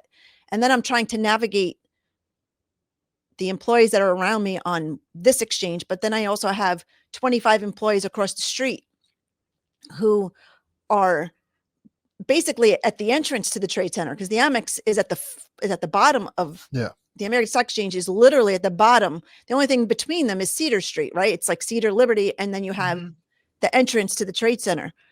So, you know, most of our men were up there from that trading floor. So I have all these things, and in the middle of it, you know, I got my mom I have to call. Like, my mom's like, wait, what? What's going? Like, she doesn't know what's going on. I'm trying to talk to his mom, my aunts, but I also have all the wives calling me. Like, I have 7, you know, women at this point. 2 of them were pregnant, calling like, I know my husband was with your dad at the Trade Center at breakfast this morning. Have you heard from them? So like, they're all calling me. So I'm trying to field all these phone calls, and in between it, I'm hearing this plane hitting that building. I'm hearing that the Pentagon gets hit. I'm hearing that the flight went down, like all this stuff going around me. So I'm just trying to keep everybody calm, right? Like, for some reason, I just felt the need to be like, I'm sure they're okay. Like, I'm pacifying everybody, as many people as I can. A lot of people had left the trading floor. So I'm answering tie lines for every phone that's around me. Like, I didn't leave the trading floor till 12:11, and I clocked the ticket just randomly, just out of habit. You know, you get directions. I needed to get directions on how to walk to my uncle. So I just clocked a ticket. So in this timeline, in this process of doing all this, the only way that he and I could communicate was we both had to call his mom's landline in Brooklyn. Mm. So, you know, the last time I had spoken to him, he was going to meet me at the DAC. He had to walk past me to get to the DAC, and I only had to walk just stone's throw from me. But in the middle of pacifying all these different people now at, Tower 2 falls, the first one falls as he's literally walking in my mind past it. Right. And that was the turning point for me where I just like lost my mind. Like, I think that's when I officially went into shock. Like, Okay. I could deal with all the other things, like I thought I could deal with all the other things, but then it was, oh shit. Now the building that just hit my dad, just, this is all going on. And my husband's now trying to get to me, and he just got crushed by trying to get to me. Like, I couldn't process. Like, I think that's when I ended up shutting down for like the next 10 years. Like, I think that was when the flip switched and, or the switch flipped, excuse me. And I was just like, I think I just was on autopilot from that moment on. I will say, you were wondering what the mood was of me and Annie making it east and over the bridge. Oh, right. I Sorry. think got on a it, tangent. No, it's okay. You're very okay to lose your train of thought when you think about this stuff, sweetheart. I have a very, I lose my vivid train of memory thought that when part I'm too. looking at a menu. Right. But I will tell you, and I know that Annie will echo this maybe even more strongly than I do. I don't think that I don't know how to word it exactly. I don't think 9/11 would have went as smoothly. And again, I'm using that word purposefully. I don't think it was a smooth thing at all. But, I don't think it would have went as smoothly if it didn't happen in New York. Oh, that mass exodus New was definitely a Yorkers, testament to the New you- Yorkers. Definitely, without a doubt. Talk about how we're in a different Interesting. country nowadays. Like, like you're wondering how we were when George Bush threw out that first pitch and the whole Yeah. country did not see red or blue. They saw a guy with a big fucking bulletproof vest throw a BB, and we got pumped for it. Yeah, there was no division that you day. can mention After that, like there was but it clearly was a divide. But New not then. Yorkers, and believe me, I hate New York sometimes, right? I mean, we've complained about a lot of things about New York, right, Eddie? Definitely. But the fact is, New Yorkers are fucking tough. And when somebody's fucking with other New Yorkers right. or Right. rob them of the building or something, it's amazing how this big, dirty, filthy, expensive city just exuded empathy that day. Yeah. I mean, Mhm. people carrying people that they did not know by the thousands, right? And so as much as I, accidentally stepped in bum vomit today and I cursed the fact that they ever, set foot on this rock, man, I was proud to be a New Yorker, Yeah. right? I mean, Yeah. we spoke about this Definitely. at certain times, right? They definitely, you know what else you would have noticed that day that's very different from today? Like, people talk about, oh, the mainstream media doesn't cover this, or these people only cover that. When I walked from where I was, we went straight to the Brooklyn Bridge because that's how my uncle said the directions. And when we got there, they had closed it because they had said that there was a threat on the bridge, that people had, bomb scare on the bridge. So we had to move north. Everybody had to shift north to the Manhattan Bridge. Mhm. I walked across the Manhattan Bridge with, I don't even know how many thousands of people I walked with. Every news outlet that existed at that time was on the Manhattan Bridge somewhere. And it was, give us the names of the people that you're looking for. Nobody cared about, they didn't, it was to the point that I made earlier, the work ethic. People showed up, not whatever side of the aisle or whatever your mood was at the moment. People showed up and people were helping people. It was, how many people are you looking for? Give me their names, give me your phone number. If they, if I can, and they would, if I cross-reference them or come across it, they weren't cross-checking them with, Excel spreadsheets on Right. Google. They were remembering, they were taking just names. doing their best. Yeah. Every section in their notebook was a different letter in the alphabet. My last name was Harvey. And so like I went in the H's when I put Sullivan and they put the in the S's, like they took names and they remembered them and they went out of their way to be like, hey, did you find, if you saw them later on, or if you gave their number, they called you. I had a guy named Clay Rawson who worked for Fox at the time. Like I think it was Channel 5 back then. Like he called me up and he's like, listen, I know I met you on, DeKalb Street. I don't even know when I met this gentleman. And he was like, did you ever find the guys that you were looking for? And I gave him the whole story, and he's like, and he's just tearing up on the other end. And then, 6 months later, he wants to do, a follow-up. I had no idea that the guy worked for Fox. You know what I mean? Like it was just people caring about people wanting to, they were dads, they were moms, they were aunts, they were uncles, like they were just, and so the mood that when I left the trading floor, I walked out, it was silent. All you could hear, were like small, like little explosions. Mm-hmm. The sky was covered in gray smoke. You saw the pink flashes from, the transformers that had blown, and all you could hear were the firemen's alarms that were horizontal. Yeah. And that's crazy because New York City, even in the wee hours, and we all have walked and been out on the streets in the late hours in New York City going one place or another. Even then, it's never absolutely silent. So if you're telling me it was mostly silent, that's an eerie feeling. You felt like you were almost underwater. Like it was almost like they talk about nuclear holocaust, right? Like you step out and it's just your feet is crunching under the dust, like a freshly fresh snow. Yeah. Right. That's exactly what, except you could smell dust. Like people talk about the sights and the smells and stuff. The smells didn't come for 2 more weeks. That was 2 weeks out. But when they did, man, Lower Manhattan, and they told us it wasn't burning bodies or anything like that. And I know there was a lot of other stuff that was burning outside of, and I say this very, very gingerly because it's people's bodies that we loved, but oof. You knew. Yeah. And listen, there was massive explosions and massive fires raging and some people wailing in pain and all that stuff.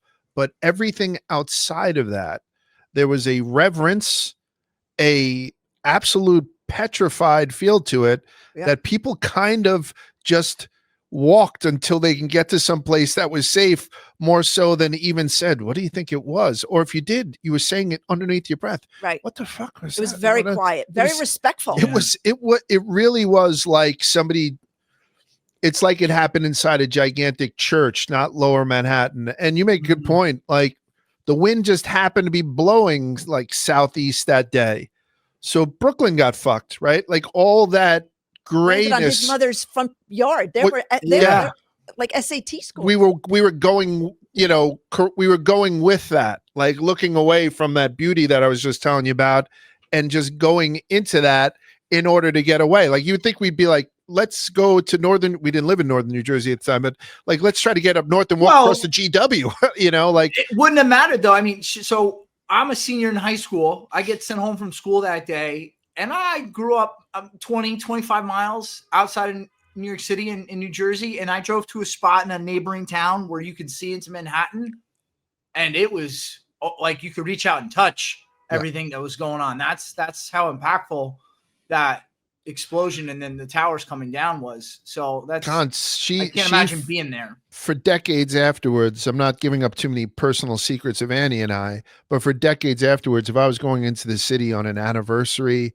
or remember when they had the terror levels, they would just casually put it in the corner of the news. Like today's air quality is fair, but the terror levels are high. Like that's the world that the orange, yellow. And he's like, this is the guy that I have who agreed that I will pay him cash. And at the drop of a hat, he will pilot his boat to the West Side Highway. This is where you jump on. And we never had to use them, right? Because nobody else drove a plane into a building or there wasn't anything where I had to evacuate. But that's like, you talk about PTSD on this show so much, right? Or at least, I'm assuming that you do. And I don't know what that's like. We don't know what that's like. But there was something that stuck with us that I would assume would be a very light version of what you would get after being shelled with artillery for a long time. That stuck with us for decades. I still have a go bag, Yeah. So it changed. My kids know that there's 2 different ways out. Like that. Yeah. They still do. And even little things where, if you like somebody, and we've had this conversation, Cons, I tell more people I love them now than I ever did since 9/11. And it's because, I didn't have the opportunity you know. Mhm. So Yeah. And I think people talk about New York City being the greatest city in the world, and yeah, it's great for a number of reasons. The attractions, the food, the nightlife, the sports, but that attitude of people just blindly helping others that you Yeah. all just described, I think that's one of the biggest reasons why it's the greatest city in the world. For all its problems, for all its warts, Yeah. people came together on that day and made sure to help one another. And I think they did so in the immediate time afterwards as well. So you guys get across the bridge. Then what? Like what? So walk I me through, have the a next, day, week, months. so I have a bag with me because again, when I was pushed up after the explosion, some guy ran away and he had left his, messenger bag with a laptop in it and stuff. So I spent most of all 9/11 with somebody else's bag. Again, it's not necessarily in my nature to do that, but some guy got fucked during this whole thing. So I took his bag and I got it to him, a couple of days after 9/11 because his information was in there. Just like smaller things that people are doing. Mm-hmm. When we got across, obviously it was a huge relief to see each other, but right away, like to look your wife in the eye and, I said, I believe I'm the luckiest guy in the world, Annie, but a close second is your dad. If anyone got out of it, he did. And now the search is on for all of these bodies. And there were all these rumors about people who were knocked out and had, almost like Hollywood-like amnesia, laying in beds in the outer boroughs or in New Jersey, and possibly it's Rick, You or become a possibly dreamer, it's right? this guy. You naturally become a dreamer. You Yes. all of a sudden become Yes. the most optimistic person in the world. I'm sure you try to think of every different scenario possible that Right. has a positive outcome. And you got to remember, no internet. It's not like Yeah. the internet was like you Right, had we America were all- Online. Maybe it was dial up. You had to, We were all just glued to our televisions. you taped pictures of the missing to the fences outside of the churches in downtown Manhattan. I became It an was just, immediate gatherer. have you seen him? Have you seen her? Have you seen this girl? Have you seen? It was all over the place. And unfortunately, for 99% of them, the answer was no. Perhaps some people were found in a pocket of rubble and stuff like that, but No survivors. I'm going to ask a question, and I hope you guys don't call me an asshole for this question. And if it warrants calling me an asshole, then so be it. But something I've often wondered, why did people start putting those pictures up? Because in my head, I'm thinking they know where they are. It's not like they're lost or they got kidnapped. Like if they were somewhere, they would have come home. Was this just something to say all right, well, this is something we can do to feel like we're making an effort to find our loved ones? What was the genesis of these people putting up those photos? And again, I'm sorry if that's very insensitive. of course It's a not. totally fair. It's a great question because I don't think people realize it. It's an awesome question, Cons. So earlier he said, Mike's point was how, you need to feel connected, right? He calls people up now and he tells people he loves them more now than he ever did. The majority of people, I'd say probably close to 98% of the people that died that day nobody said goodbye to anybody. Yeah. So as a family member, it's all you got to be connected to them. Your mind, they're gone. You can't look at that and think if they haven't called me a couple hours later that they somehow got out. Unless you're completely in denial, which a lot of people were, but there was, you knew by that. I knew the moment the second tower got hit, I knew that they were gone. Cause my dad would have called me and would have been like, get out, go now. He would have been, he would have never let me have stayed. So I think I knew right away. And that's why I think when the tower 2 came down and I panicked about him, it's because I knew that it was happening. I thought it was happening in real time. But I think the second that I knew it was terrorism and I didn't get a call from anybody saying leave, because those guys would have definitely called me. You know what I mean? Yeah. Yeah. especially a dad. So I think it's going and putting pictures and going there and having some sort of, it was something tangible to hold in that area to prove that this person existed, because Yes. there is nothing of them existed anymore. Yeah. Desperation Yeah, 'cause makes you do weird things. No, Like that desperation makes makes you sense. do stuff. And if I was to say to Annie, hey, Annie, don't bring those pictures with you to the armory or something, and she can tell you about the armory and whatnot. And what if she looked back at me and said, but what if there's a chance?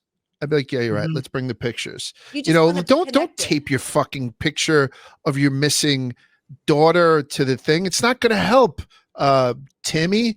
And what if Timmy says to me, but what if there's a fucking chance? I'd be like, give me Yeah. one of those pictures. I got to tape it up too.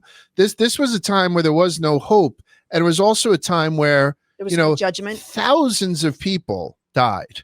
Thousands more were injured. Hospitals were Empty. legitimately unable to do anything. So they were being sent to all these different triage units and stuff. Yep. So even though I say that we handled it well as New Yorkers, there is no, and I used the word smoothly before, there is no smooth way to handle this. So Right. as much as it was unbelievable that the World Trade Center was up on a Tuesday morning and they were down by Tuesday afternoon, is it so unbelievable then that maybe somebody got caught in a little bit of rubble and they stumbled out with some amnesia and are laying Or in yeah, a we're gutter? laying in a hospital bed and they didn't Yeah. know who they were and then no identification. That makes sense. That's- Yeah. Yeah. Cons, one Or of is the it a first fucking things- coma outside of John's Pizza in a triage unit? We just didn't know. And So yeah. there was such desperation that you could, right? I mean, Yeah. desperation makes me do weird things already, you know? No, I tried you're right. to be a And- researcher. Like I went Yeah. and the first thing I did, because I had access, I got everybody's names. I got everybody's phone numbers. I got everybody's social security numbers. Yeah. I went and got their blood types. I don't know why. I had Fucking everybody. I crazy. had all this done by noon that day. I don't know why. It's just. I think it was just. I don't know why I did. We went back to my mom. My mom and my dad live on the south side of Brooklyn. So my mom and my dad are over Coney Island, Manhattan Beach, Sheepshead Bay. Gerritsen Beach is a tiny little Irish neighborhood on the south side of Brooklyn, all the way around the Belt Parkway before you get to Queens. So that's where we had gone after we had left Uncle Jim's. So we're amongst people who love us more than anybody in the world, right? So that's where we started to set up, what do we do next? What do we do next? I couldn't have gotten to my mother if I tried. We weren't able to get out of the city Right. until getting to New Friday Jersey anyway. to her side of the family outside of Uncle Jim and Aunt Virginia, who are in Brooklyn. You know Jim and Virginia. We were drunk with them, at their house. So, so we get to a point where we're safe. And I know it's like one of those things you pride yourself in getting yourself safe, but then it's all these other people. So we go down to the armory because they're going to do some On genetic Thursday. testing. No, Thursday. So they Go ahead. So I call all these places. I called every hospital. Lennox was like, we don't have anybody. I called everybody. We don't have anybody. The New York Medical Examiner, I got a phone call from them and they said the New York Armory has these books and you can go look for the person you're looking for. Everybody was assigned a number because the day after 9/11, you had to register. You registered for a PO number and you put your, right away, we put my dad like missing. We put everybody missing. And, so I got a call that the New York Armory has books with everybody's number that they were assigned. And if they matched, they did the cross-referencing. So myself, Large, and his dad go down to the Armory. And we were standing outside for 5 hours, 6 hours, the lines were so long. And people from all over the country handing out Ziplocs with sandwiches, drinks, not selling anything. Just listen. Just wanting to help. Yeah. Someone had said to me, listen, I've been up and down this passing stuff out. You haven't gone to the ladies' room yet. Like she had me go to the ladies' room. She stood in line for me. Like it was just, you just got that. Or someone came up to you and said, look, a bunch of kids in Oklahoma, which is one of the things that I did on Kevin's show, which I thought was amazing. I had shown one of the stuffed animals that someone had given me while I was standing online. And now she's like, I think at that time she was like 27. So she was in grade school or something. Like she was or nursery school when it happened. And like they colored on it and stuff like that. But someone that she knew watched the KFC thing with him and I and saw the picture, said, didn't your class do that? And like Oh my she gosh. reached out to, like, what are the Yeah. odds, right? Wow. It was just people doing good things. So I get a call when I'm in the ladies' room. Somebody from Fox News wanted me to go on and, they wanted to know my story because I guess the guy that I had met walking across the bridge who had taken my name down was like, they want you to go on the show. He knew that I had lost so many people. So I was like, now that night we're going to go on to Fox News and just talk to these people. There's a panel of people going on. We finally get our chance to go into the armory. And there's these books. They look like gigantic Bibles. Like they look like medieval books. And I have 9 names I'm looking for, just them. I'm going through all of them. And as soon as I get to one of the names, there's no number. It straight up says morgue. And I'm like, what the, like it's Thursday. Like, so I said to the lady, I called the lady over. I'm like, this doesn't have a number. This straight up says morgue. Like, and she was like, she couldn't believe that it said that. Like, it was just a typo, like just an oversight. He was like the maybe 3rd person identified from 9/11, like out of all the, Oh my gosh. he was literally one of the people trying to get to the roof, like he was, It's like, not her father. Right. it was not, Yeah, Okay. it's not her dad. Yeah. Because I can So- remember watching on TV, and before both the buildings fell, 2 things are going through my head. One, okay, I guess the firefighters are going to get there. They're going to get up to the top of the building, right. put out these fires. It'll be okay. Or, okay, they'll rescue people from the roof.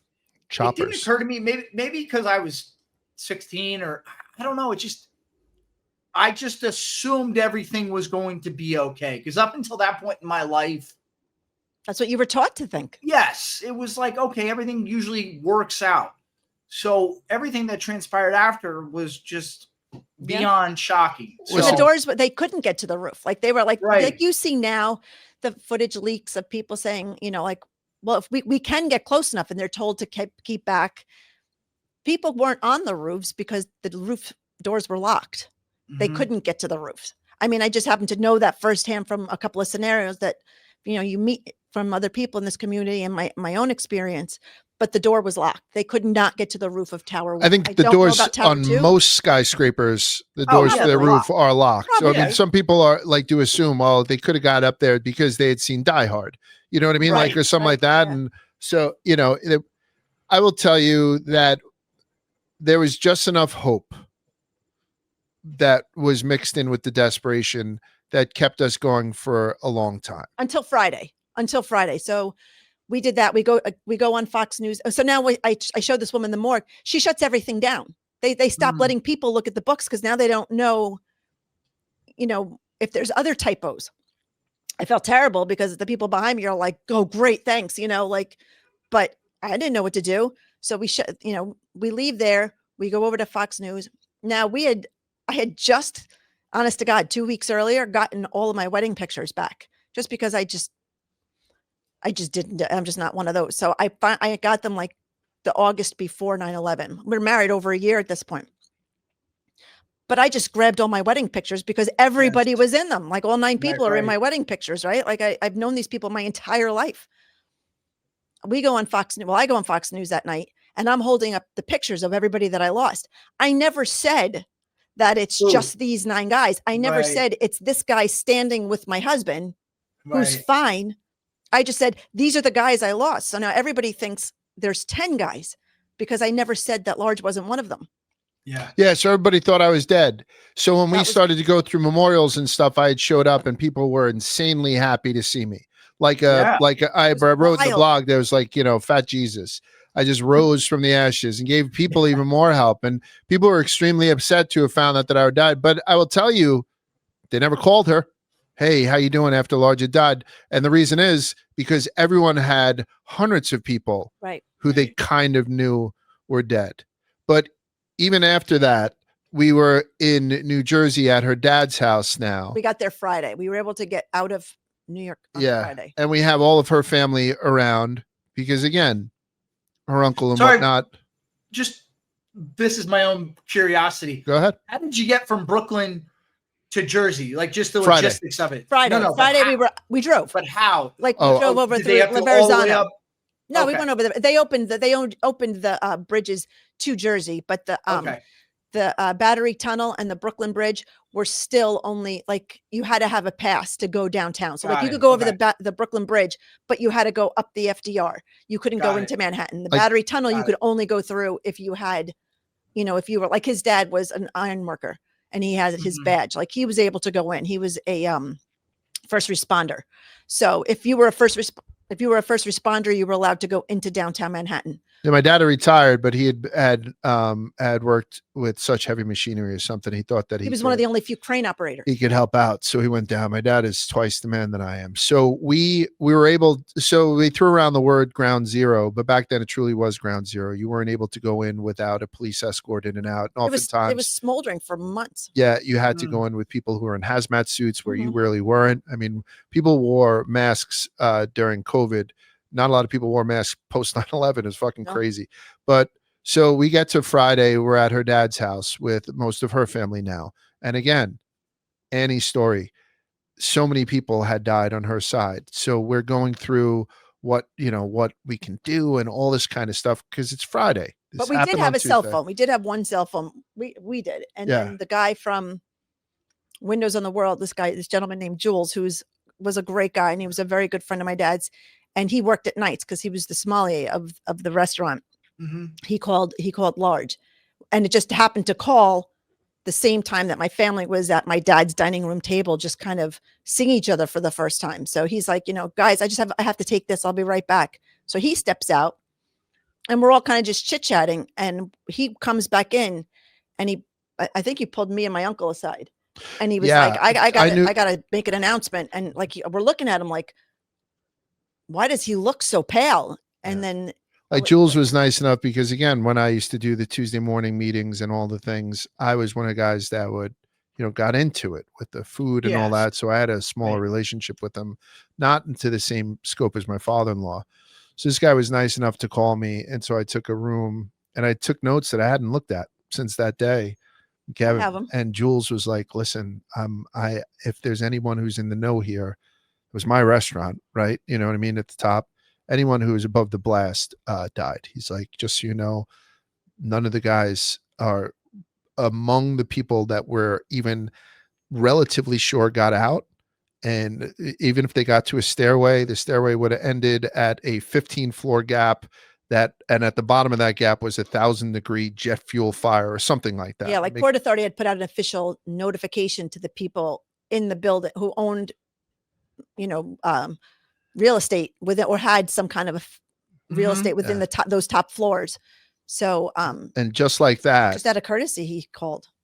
all our hope was snuffed, which is a terrible thing. And I went down with my hat in my hand to tell this family, listen, let's just call off the searches. And it's Friday, right? So it's, So that's exactly what we were doing. We're all Yeah. mapping out like who's going to go to which hospital yeah. the next day to find, you go to Lenox, you go to St. Vincent's, you go in Staten Island. And you didn't really know what else to do except that. Sure. So he was like, I would never tell you this if I wasn't so close with your father-in-law and stuff, but I can only imagine what you guys are going through right now.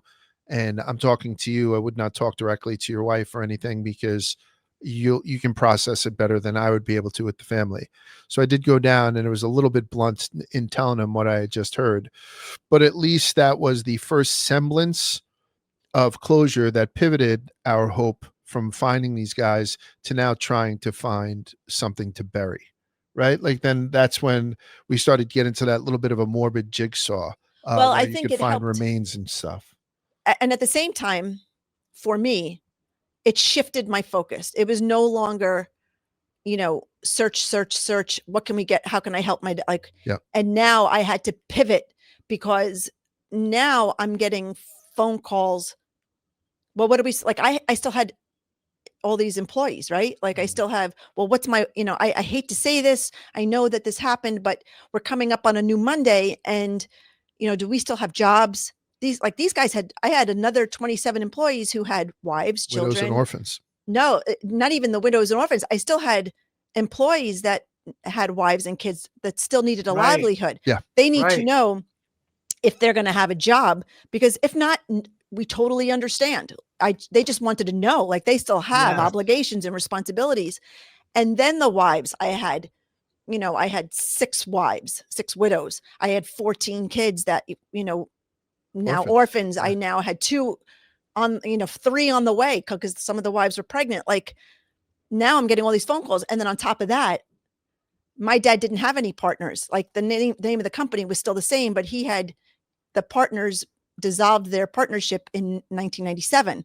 So now to, fast forward 4 years later, it's only my dad's company. And now they're all looking at me like, that's how come I've developed such a tight relationship with Dick Grasso or the gentleman that ran the Amex, because it was like, well, now you have to run a company that's regulated by the SEC. And now, what did you know about running a company to that point? nothing, absolutely nothing. Except I knew she had nothing. the skill set. Like Right. I've worked at companies since then, more so than her, right? I've worked in a different array of companies, and she has that skill set that, to be quite honest with you, we've never had here at Barstool. Like, that I rarely saw at Citigroup. That there was one person who was kind of like her at Canaccord, that this person at Robinson Humphrey, like this, she had that skill set. But I lived with my dad for so long. When Yeah. decisions had to be made, like on, in 1980, in 87, when the market crashed, 87. Yeah. he took me. I wasn't at school that day. He had taken me out of school just by chance. He wasn't even at work. We went and he wanted to buy one of those Toyota Land Cruisers that he had until the day he died. Yeah. But he pulled me out of school. He showed me how, you pay cash for it. You do it. Like we made the business deal together. When we got home, we got the call. We had, the answering machines, the old school beep, and Yeah. it was just 30 messages of the people panicking from the trading floor. So he was like, you know what? Grab a bag. We're staying in the city tonight. Like, because at that point we had we moved to Jersey. But Cons, who do you want running your company after this? Somebody who had just got out of the greatest business school that's ever created and was absolute straight A's, or somebody who's been working in the operation since she was fucking 8? Yeah.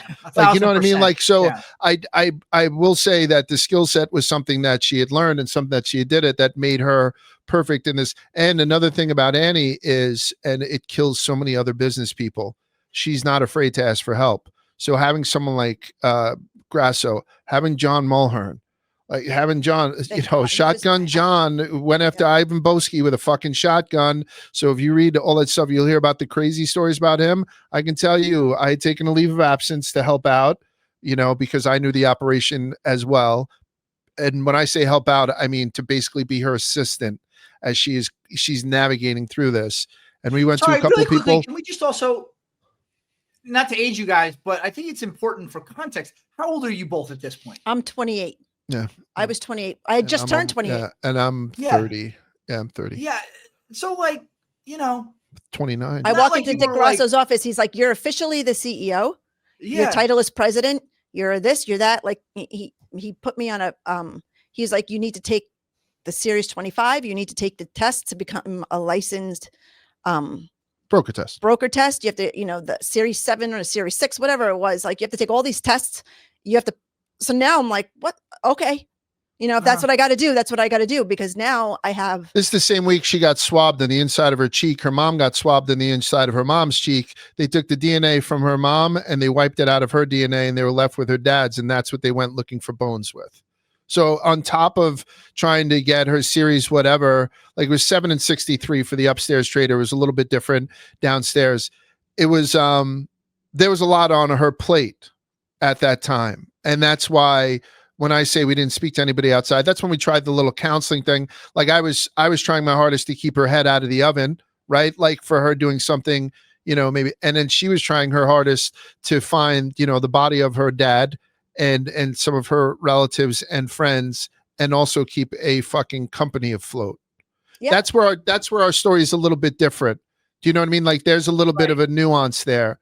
Like when John had said that he would give us his lawyer to go through the dissolution of Rick's relationship with him on the specialist side, he said, and we will not screw you. Like that's what we needed to. I needed to hear a guy like you or like me or like Annie, who's not a guy, but like us, look me in the eye and say that and shake my hand and be like, we're not going to screw you. I'm going to have my best man on it. They sent in a suit and the guy was fucking awesome. He said, you he know, pulled me like, aside and he was like, I need to know where your head is at. So yeah. I'm speaking to, we get the information on Friday. I get a call from Dick Rosso on Saturday.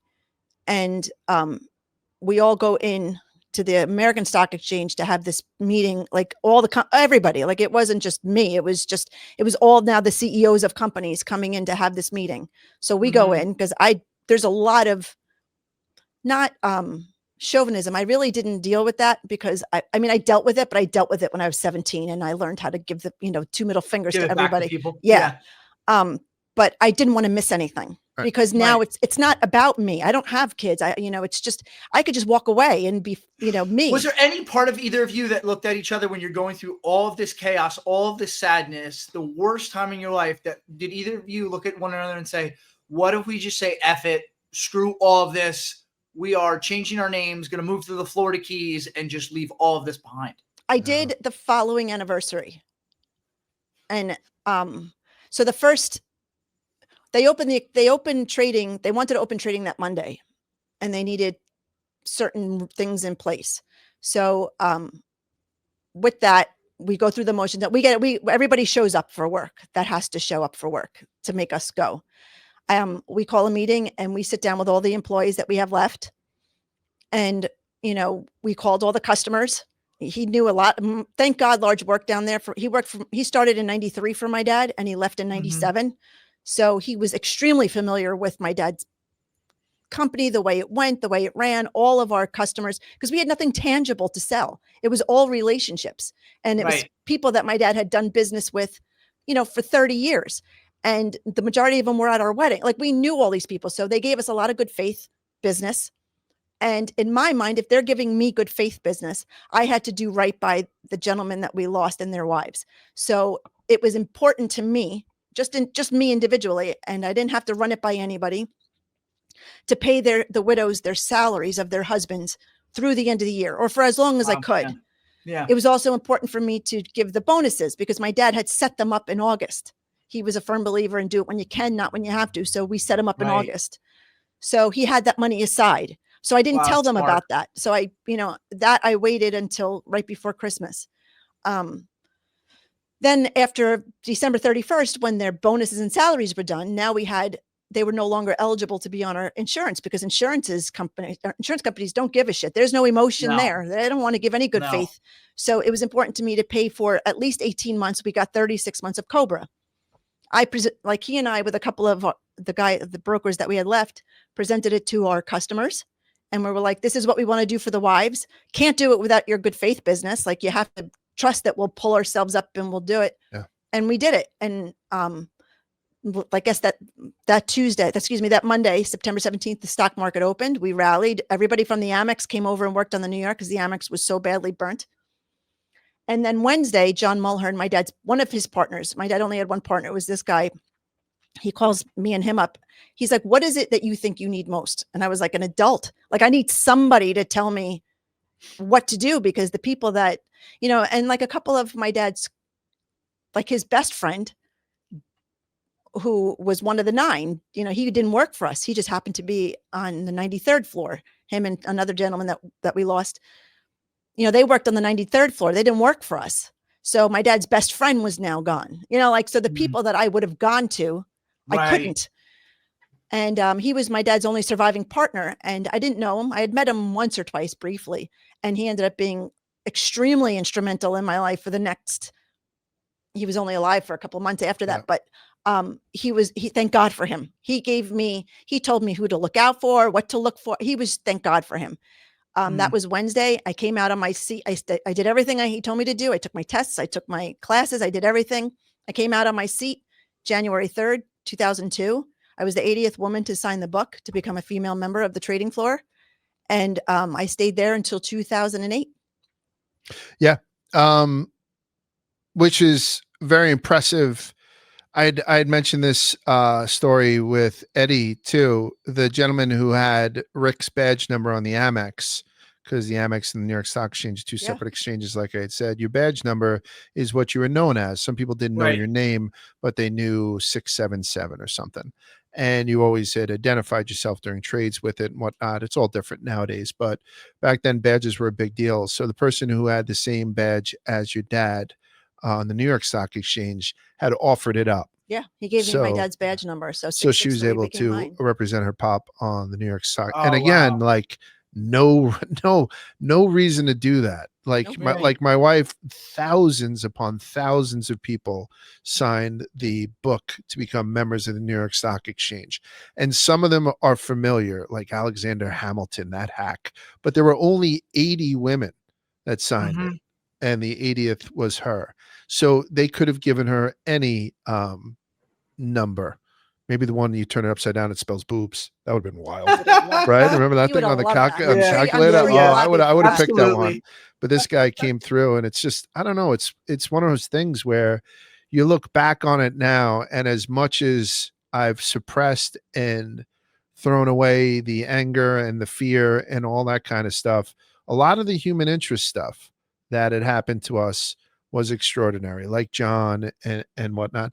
And even the way that we handled it in retrospect, 2 decades later, wasn't perfect, but we were never operating with necessarily our best interest in mind. Never. We're operating with what we thought her dad would do and what we thought Right. was best for what the 28 and the 29-year-old thought was best for all these other people. Like, Mhm. so My Yes. intention was always fucking nuts. positive. You know, It- like it you was look at nuts. situations, and now I have 3 kids and they're all adults, and you try to look back on what was your legacy and what was the one thing that you can, you hope your kids remember about you or the people that you helped somewhere along the way.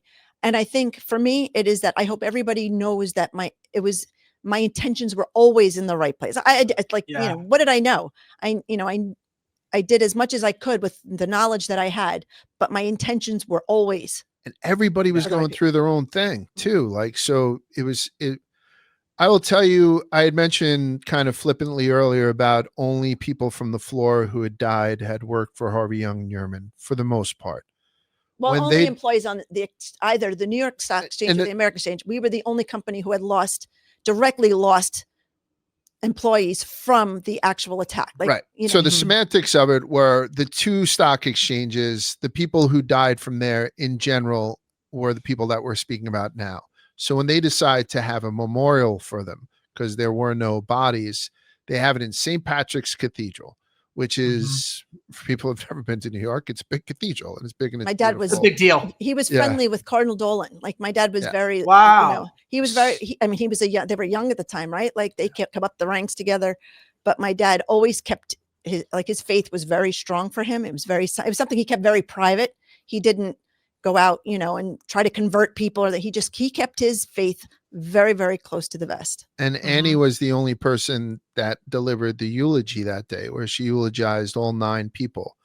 So she went up there and pured it, just absolutely pured it, like not a broken throat throughout the whole thing. Meanwhile, I stood behind her, and people had asked later on, "Who's that giant Asian guy behind you?" Because I was crying so hard that I basically couldn't, I couldn't open my eyes. So Yeah. there's and you remember like Wall Street coming together then, and all these guys. St. Patrick's Cathedral is very big. I graduated high school there, so I'm and obviously I've been at St. Pat's a bunch, but to see it packed to the rafters Right. with suits like that, I mean, 5,000, I think over 5,000 people game. not standing room only.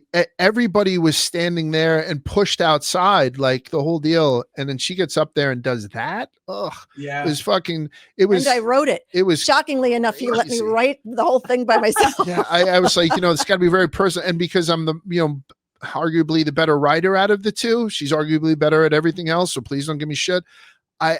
It was like personal, and it was. I don't know. It was proper. grew and it up was with all them, those fucking things.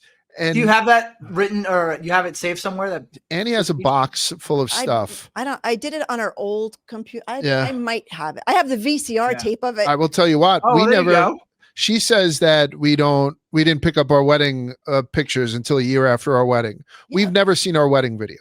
I didn't have a wedding video. We didn't have a video. Yeah, we had Uncle Jim Uncle Jim tape our wedding. Uncle Jim taped our wedding. I didn't know. I had no idea he did it. We never saw it. We did know he did it maybe or something, but we just never followed up. So anyway, Uncle Jim finds it 2 weeks ago, and we go down Imagine that. Just to totally by Point chance. Pleasant. We're sitting Oh, there, wow. bombed. She finds a VCR somewhere. I took right? it from my mom's. She sets it up, and we watched our wedding video for the first time in 26 years. Yeah. Wow. And I wish can could tell have you been there right for now, that.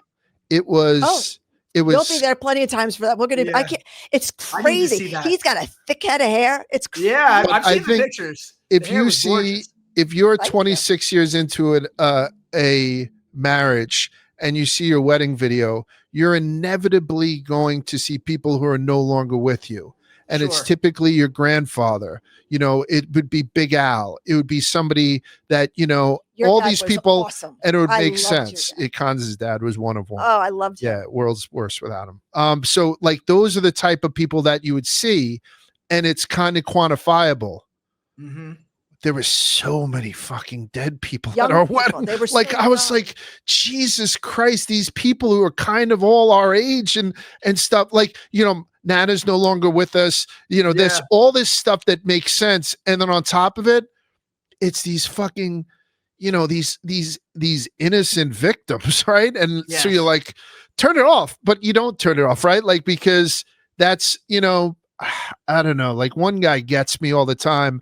So every one of them, if you're going to be more, you know, like her obviously dancing with her dad, you know, that tends to stir up things. And then add to that your dad got hit by an airplane, by a Right. fucking terrorist. That ups the thing. So it stays with us and with my family and with my kids.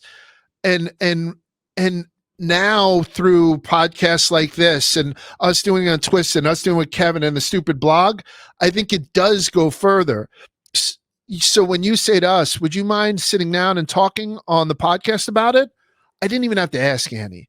The only thing that would have been a problem is if you would have been like, Large, can you come in and talk about it? Leave Annie at home, which I know you Yeah. wouldn't do. You probably say, Annie, can you come in and leave Large at home?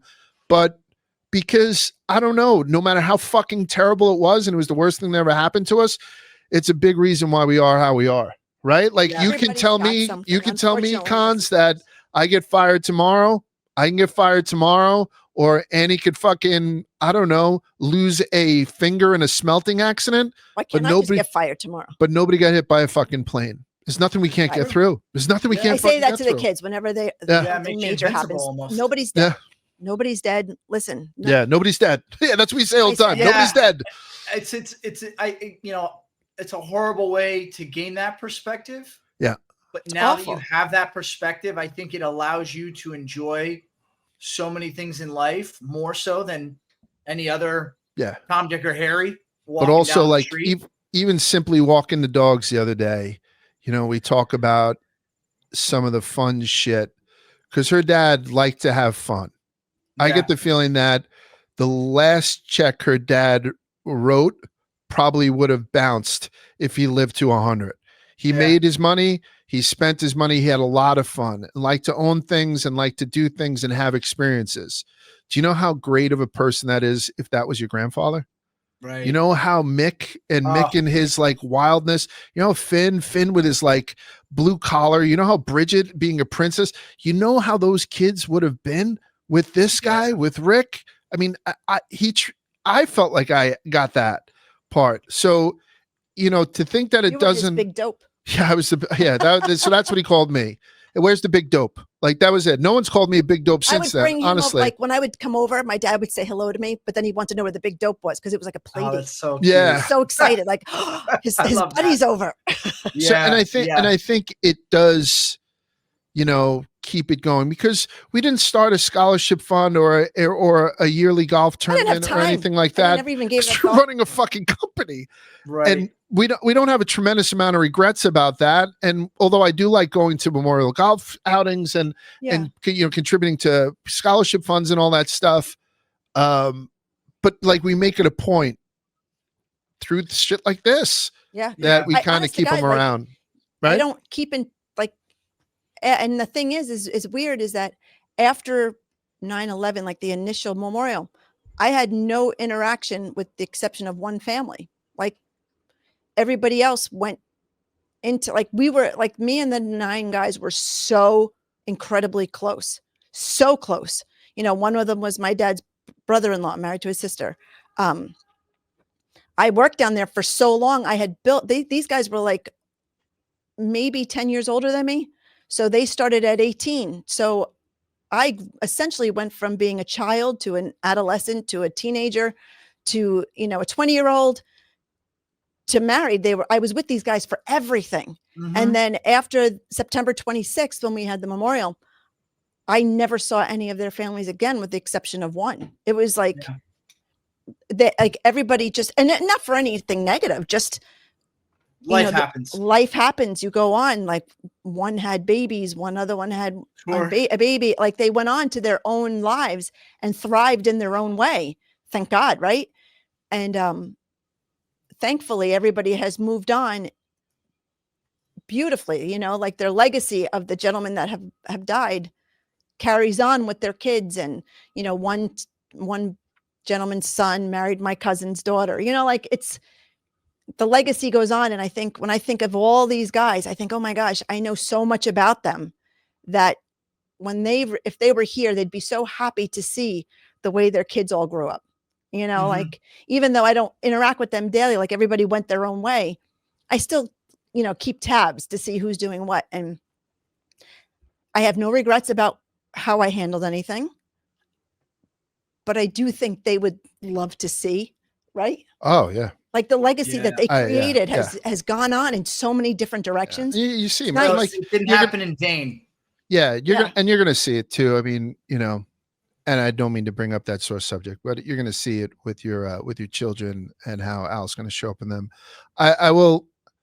I don't know. It's one of those things where, we were left with a point where even I had some degree, we had so much hatred towards, Osama bin Laden and stuff. By the way, I had taken her to a golf tournament, Ridgewood Country Club, and introduced her to Rob O'Neill. And I know he can be a caustic, figure within the military complex and whatnot.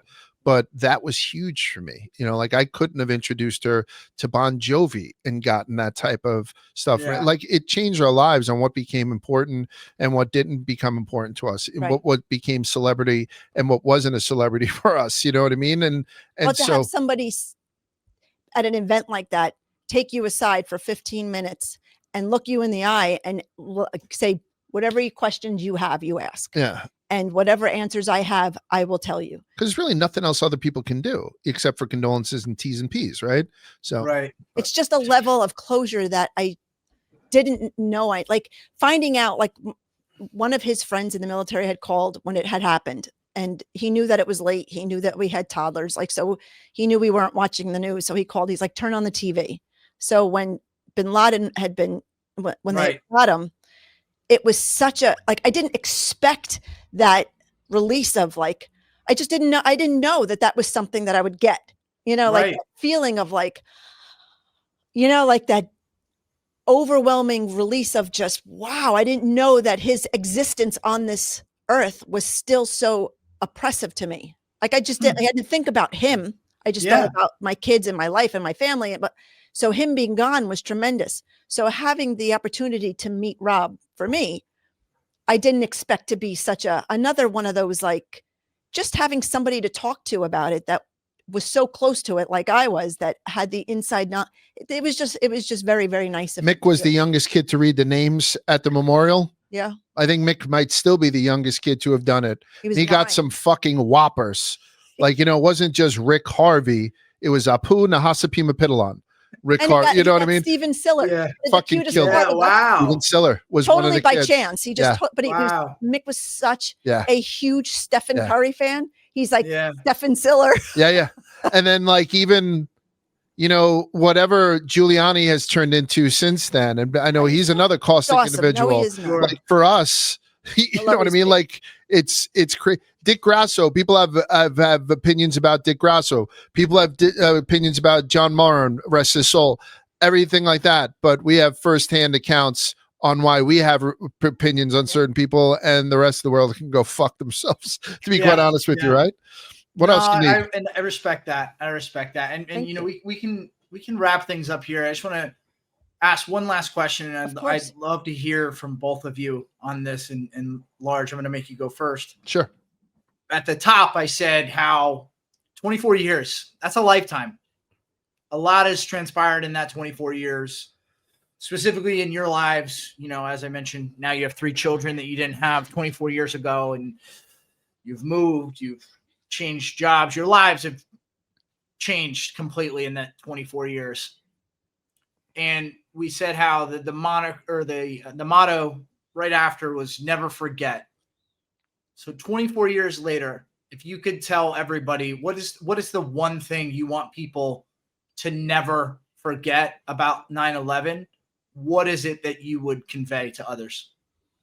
So I know we had covered a lot of it during this conversation, particularly about New York and particularly about how America had come together. Certainly, you know, I think that if we can use that to have something like that going forward, it would be great. But I think that one of the best ways that you can memorialize somebody, or maybe just see that we're not just talking about what I would consider a regular man. I would say that if anybody is ever in downtown Manhattan and they're on Thames Street between Greenwich Street and Trinity Place, you're actually standing on Emmerich Harvey Place. So if you look up, you'll see Emmerich Harvey Place. That's Rick Harvey. That's Annie's dad. So I know there's a lot of stuff to see around downtown Manhattan. Go to the museum. We didn't go. We didn't go for the first fucking 15 years. Then when we went, they had found out that we were family members. They took us through a white glove treatment, and it was wonderful. And it's a fitting museum, so that's great. But also, if you stop by and you see that, now, if you're using us to have a little connection to something that wasn't important to you before, you also have that. Like, that's a little fucking memorial in downtown Manhattan that the only people who really recognize it or appreciate it are our people, right? Yeah, I think of you guys every time I walk by it. Because you're our people. Like, you're our people. Yeah. There are so many people out there who are our people, and all of those people, our people, look up and see that and they're like, holy shit, tough to forget, right? You know what I mean? Like, when it's there and it's worthwhile for us. Don't make the pilgrimage into New York to do it. Although if you do, I have a couple of restaurants around there I can recommend. But if you happen to see that, just know that that's what this was all about. Cool. I agree. Yeah. I think for me, it's to what he said earlier, you know, never forget to me is it's people, right? Like, it's your connections with other people. So for the way he says that, one thing he took away from it is now he calls people and he doesn't he makes sure that he tells people he loves them. Like, don't forget why you care so much, why you're so connected to these situations. Like, 9/11 was so impactful because of all the people I lost that I loved. I loved these people. So call people, tell them you love them. Find a reason to like, people that you care about, make the time. You can always go on your phone and what do you call it? Doom scroll. Like, you can sit there doom scrolling. You could have called 10 people just to tell them, you know, hey, I was just thinking about you. Never forget the people that you love. Go out of your way to say, I love you, you know, just checking in, seeing how you're doing, because you can always doom scroll between, you know, 10 and 2 a.m. So the rest of the part of the day, find a reason to call people and connect with people, because that's what it's all about. Yeah. There you go. Never forget the people you love. I think that's it. That's so important. Thank you. Thank Annie, you. I appreciate you asking. It's tremendously therapeutic. You guys telling the story. And I think it's important to continue to tell it every year. And especially now more than ever, as we get further away, and there are people in this world, young people, who don't have that connection. You know, obviously you guys are connected. I'm connected in that it set my life on a course that brought me here today and brought me to you guys. Yeah, hero. So thank you. I of course will take this opportunity to say I love you both. I love you too. Your whole family. And your story is a good one, and I'm happy that you shared it. And now that more people have heard it, and also, you know, Large, you've been with the firm how long now? 6 or 7 years, yeah. 2018 we started. Like, I think people just assume like, oh, everyone knows Large's story. I think there's a lot of people now that don't. So Yeah. I think it's important to continue to tell it, to make sure that I get people I hear get us. more positive comments on that than I do any other piece of single content I've ever done. So pretty proud of it. So that'll be out on 9/11 if you do want to read a little bit more detailed about the narrative of what had And happened we're that writing day. a script. Yeah. So so we're going around maybe trying to tell the story. Oh, interesting. So Well, I so would like that's to talk to you both about that more offline, sure. perhaps over definitely some can. wine. We can do that very soon. I would hope so. But I do. thank you. Yeah, I love you guys. I think I'm grateful to know you, and I am grateful that you shared this story with all of our listeners. So with that, I will let you go, and never forget the ones you love. That's All right. it. Love you, Cons. Love you, Con. All right, joining us now on the Bold American podcast is a very special guest. This man is a West Point graduate from the class of 2006, my classmate. He is a decorated Army veteran, having served and deployed in support of Operation Iraqi Freedom. He is a native New Yorker. He's a handsome fella, and he is a bagpiper in the FDNY pipes and drums, which there's not so many of those, so that makes him special on his face. But most of all, he is a friend of mine, a very good buddy of mine, and that is Mr. Patrick Dowdell. Pat, thank you for joining the show, buddy. Thanks for having me. I really appreciate it. Yep. So Pat has a unique connection to 9/11, and I will allow him to tell you that connection. But I wanted to have him on, just like I wanted to have our other guests today, because I think it's important to continue to tell their story. And Pat's story and his connection is an important one to tell, because we have to keep the memory of that day, of those people who made those sacrifices that day, alive. And it's our duty as American citizens, if nothing else, to keep that duty alive. So Pat, why don't we just start with, where are you from, and how is it that you are connected to 9/11? Because I think your origin story and where you're from is an interesting one, and paints a good picture. So we'll start there. Sure. Yeah. So I'm, as you said, native New Yorker. My family's all originally from Brooklyn. When we were when I was a kid, well, actually, right when I was born, my family moved down to the Rockaways in Queens. So born and raised down here by the beach in the Rockaways. And once I got out of the military, we decided to move back. We really love it here. A real small, tight-knit community. Great place to raise a family. So really lucky to live here. And my connection to 9/11 is with my dad. So my dad was FDNY Lieutenant Kevin Dowdell. He was killed on 9/11 in the World Trade Center with Rescue 4 out of the FDNY. And at the time had 21 years on the fire department, working in Special Operations Command, which in the FDNY there's one rescue company for each borough, so 5 of them total. And he served in Rescue 2 in Brooklyn, and then after he was promoted to lieutenant, was in Rescue 4 out of Queens. So so responded to the World Trade Center. Every rescue company that that anybody that was working in a rescue company on 9/11 was killed that day. So obviously 343 firemen total, and my dad was one of them. What was that like for you growing up? You and your brother, who's now also an FDNY firefighter, James Dowdell. What was that like growing up, being the son of a firefighter? Like, what did you think about, like, when dad went to work every day? Were you worried that dad might not come home? What did you grasp about being a firefighter, or was it just, wow, that's so cool, my dad's a firefighter? Yeah, it's funny. Like, as a kid, you don't understand what goes on during the day. So my dad would go to work like any other, anyone else, come back at the end of the day. You want to play, you want to go have a catch, you want to do stuff.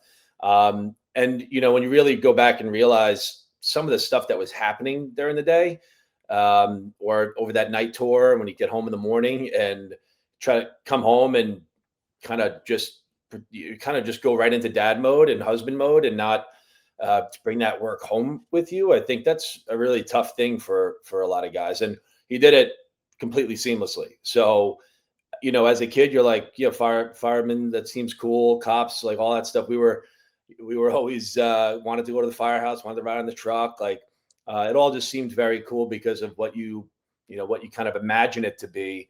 The reality of what was going on for all those years can be sometimes pretty gruesome and pretty difficult, I think, to deal with. So, but yeah, as a kid, never brought any of that home, and really, I actually worked a side job to kind of supplement the income. My mom was a public school teacher in Brooklyn, and my dad had a hardwood flooring business and tile business that he would do on his days off to help provide for us and send us to school and all that stuff. So, so he was always working, pretty much all the time. And if not, he was probably driving us to sports or, something that we had to do. So it was, really normal to grow up with a dad who's a fireman. It just, I think I realize a lot more now, especially with my brother being a fireman, what that entails.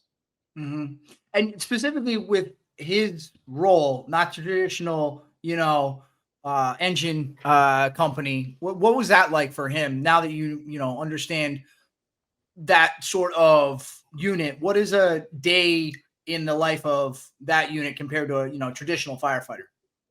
Yeah, so really, it's just a bit more in terms of the specialized training that they might go through. So, look, engine companies, truck companies, all across the city, they do a ton of work. They go to a lot of fires, emergencies, and all that kind of stuff. So, the differentiator, I think, is with some of the training. So they'll do more. They do scuba stuff for stuff in the water. They do high angle rescues with ropes and things like that. They'll do confined space work. With collapses and things like that. So a little bit more just specialized training. The intent, I think, in the beginning, from my understanding, was to go assist down firemen or firemen that might be in trouble and can't get out. They would send those guys in for that kind of reason. And it's broadened into more specialized training and, different types of emergencies that obviously pop up now across the city. So, yeah, they do a lot of, additional training and I guess that's where they find their specialties, but they still go to fires and they still, are searching for people in those buildings. So really any emergency within the borough essentially might get called for a rescue company. So it could be someone trapped under a train, someone stuck in a sewer, a high angle fire, or a rescue up in a high rise, anything and everything that has to do with those emergencies, they usually get the call. Yeah. So obviously, certainly 9/11 would be the exact type of call that they would get. So take me back to that day. And actually, I don't know that I've ever actually asked you this or we've ever gotten into it, despite as much wine as we spilled. I don't know that I've even heard, what was that like for you on that morning and what's going through your head when you start to see what's going on the news? And can you just take me through that Tuesday morning? Yeah, I was a freshman at Iona. So as you know, I did not get into West Point my first try. I was waitlisted. So went to Iona College that year and was settling into my freshman year at college, and a lot of excitement, uncertainty. Got my dorm room set up, and we were pretty early into the semester, so you're still trying to meet people and you're getting your feet under you to kind of navigate that being on your own. So really date yourself now. Had a landline in my room, no cell phone. So, and a little box TV, right? So, just saw it unfolding on the TV in the morning. Just some buzz, like in the hallway of the dorm, like, what was going on. We started watching it. Really never occurred to me that he would be there. So I was home that weekend. My brother's birthday is September 10th. So I was home that weekend for, a little birthday get together. Actually, I talked to my dad about reapplying to West Point. I remember that because he wrote it in a notebook, got to reach back out to, a congressman and whatever to restart that process. So, but yeah, so was home. He dropped me off on September 9th, which was Sunday. And then he was working September 10th and 11th, 24. So, yeah, that morning, it didn't occur that he was working in Queens. There's almost no chance that someone from that part of, Queens would respond to Lower Manhattan. Right. Obviously, this was an exception, right? So they called in from all over the place as they realized the scale of what was going on. They started getting more and more companies from way further outside of that like response area to come down, and they got the call as a rescue company. All 5 rescues were called in. Yeah, because I remember you see that first plane hit, and obviously like this is horrible, but in my head it was thinking, all right, well, they'll just get a company of firefighters up there, they'll put out the fire and everybody will get rescued and we'll go home and call it a day. So at what point do you realize, okay, maybe this is something more serious and there's a good chance that maybe my dad's gonna have to go down there?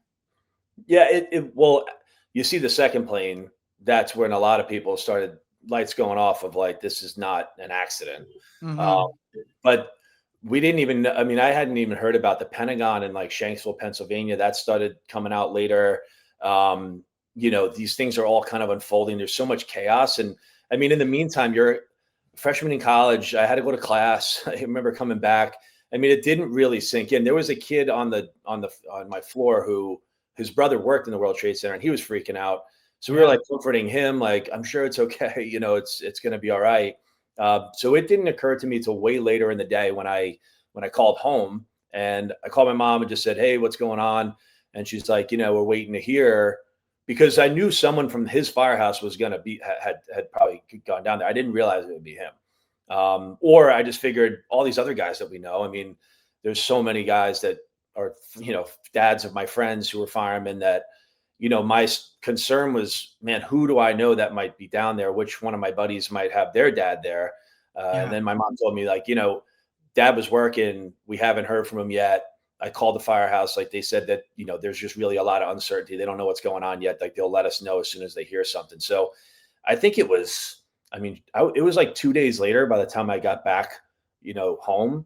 And I remember sitting in my mom's kitchen and the door would open and we would all look to see if it was him. Like there wasn't really this aha moment where we realized that he was gone. It really happened kind of gradually where we started to lose more and more hope because of the amount of time that was passing. Yeah. Wow. I didn't realize that. And I can't imagine the feeling that you're experiencing sitting in your house and your heart sinks every time the door opens, hoping to see your father's face. So I'm very sorry that's how it was happening for you. But you did know he was down there, right? Yeah. So at that point, when I called home, I figured out that day, like on 9/11, that he was down there. Mm-hmm. But again, there's so much rumor, right? So there was evacuations. There was all the boats taking people to Jersey and Staten Island. There was, maybe there's a void under all that rubble. Like you really didn't know. So there's subway tunnels. There was a whole mall, Right. So yeah, I remember. Yeah. Nobody really knew. Maybe there are people that are trapped, and so you just hold on to that hope. It's not definite, so I'm not going to give in on that. That potential that it might work out. But again, I think after a while we realized, look, the potential or the scale of this is so big, and the damage is so great that it's really unlikely. And we just kind of had to accept that. I just remember my mom sat us down, like me and my brother, is just like, look, I don't think Dad's coming home. There's a lot of uncertainty, a lot of people that are lost right now. Like we knew a lot of other people from the neighborhood were missing as well. And it was like, you guys you gotta go to school. You got to keep up with what you're doing. You can't just sit here, and we're not going to sit here and feel bad for ourselves. Like we got responsibilities that we have. So I went back to school, and it started to all play out. Like I was going home on weekends for the funerals, and all this kind of just crazy running around trying to figure out what's going on. But it just, what do? You have to just move on. You have to. Yeah. I guess I just don't know how I would have been able to focus without knowing one way or another. And I guess obviously your father, you're an adult, you understand my father has a very dangerous job. But I don't think that removes any of the hurt and the pain, because you never want it to come to that fruition that my dad's job ultimately took him from us. But at what point, and now I can imagine, like, you put yourself in your shoes as, as your mother, now you as a parent, if you had to sit your children down and say that, have you ever talked to her about that and maybe what transpired for her to say, okay, I got to sit Pat and James down and we have to talk about this? Yeah, we have talked about it because I mean, obviously we were devastated. So it was a very emotional time. My take was that I had to be strong, and I really put up like a front. Not gonna overreact. Not gonna cry. I'm gonna be the rock here, and kind of take on that role. And I genuinely like never cried in front of them. I don't think the entire time. This was all over the course of several months. Mhm. Uh, you know that Irish, like, let's just bottle all these feelings up, Oh and yeah. Yeah. We're good at that. Absolutely. Let's just have another drink and just not say a word. that's it. Yeah. Yeah.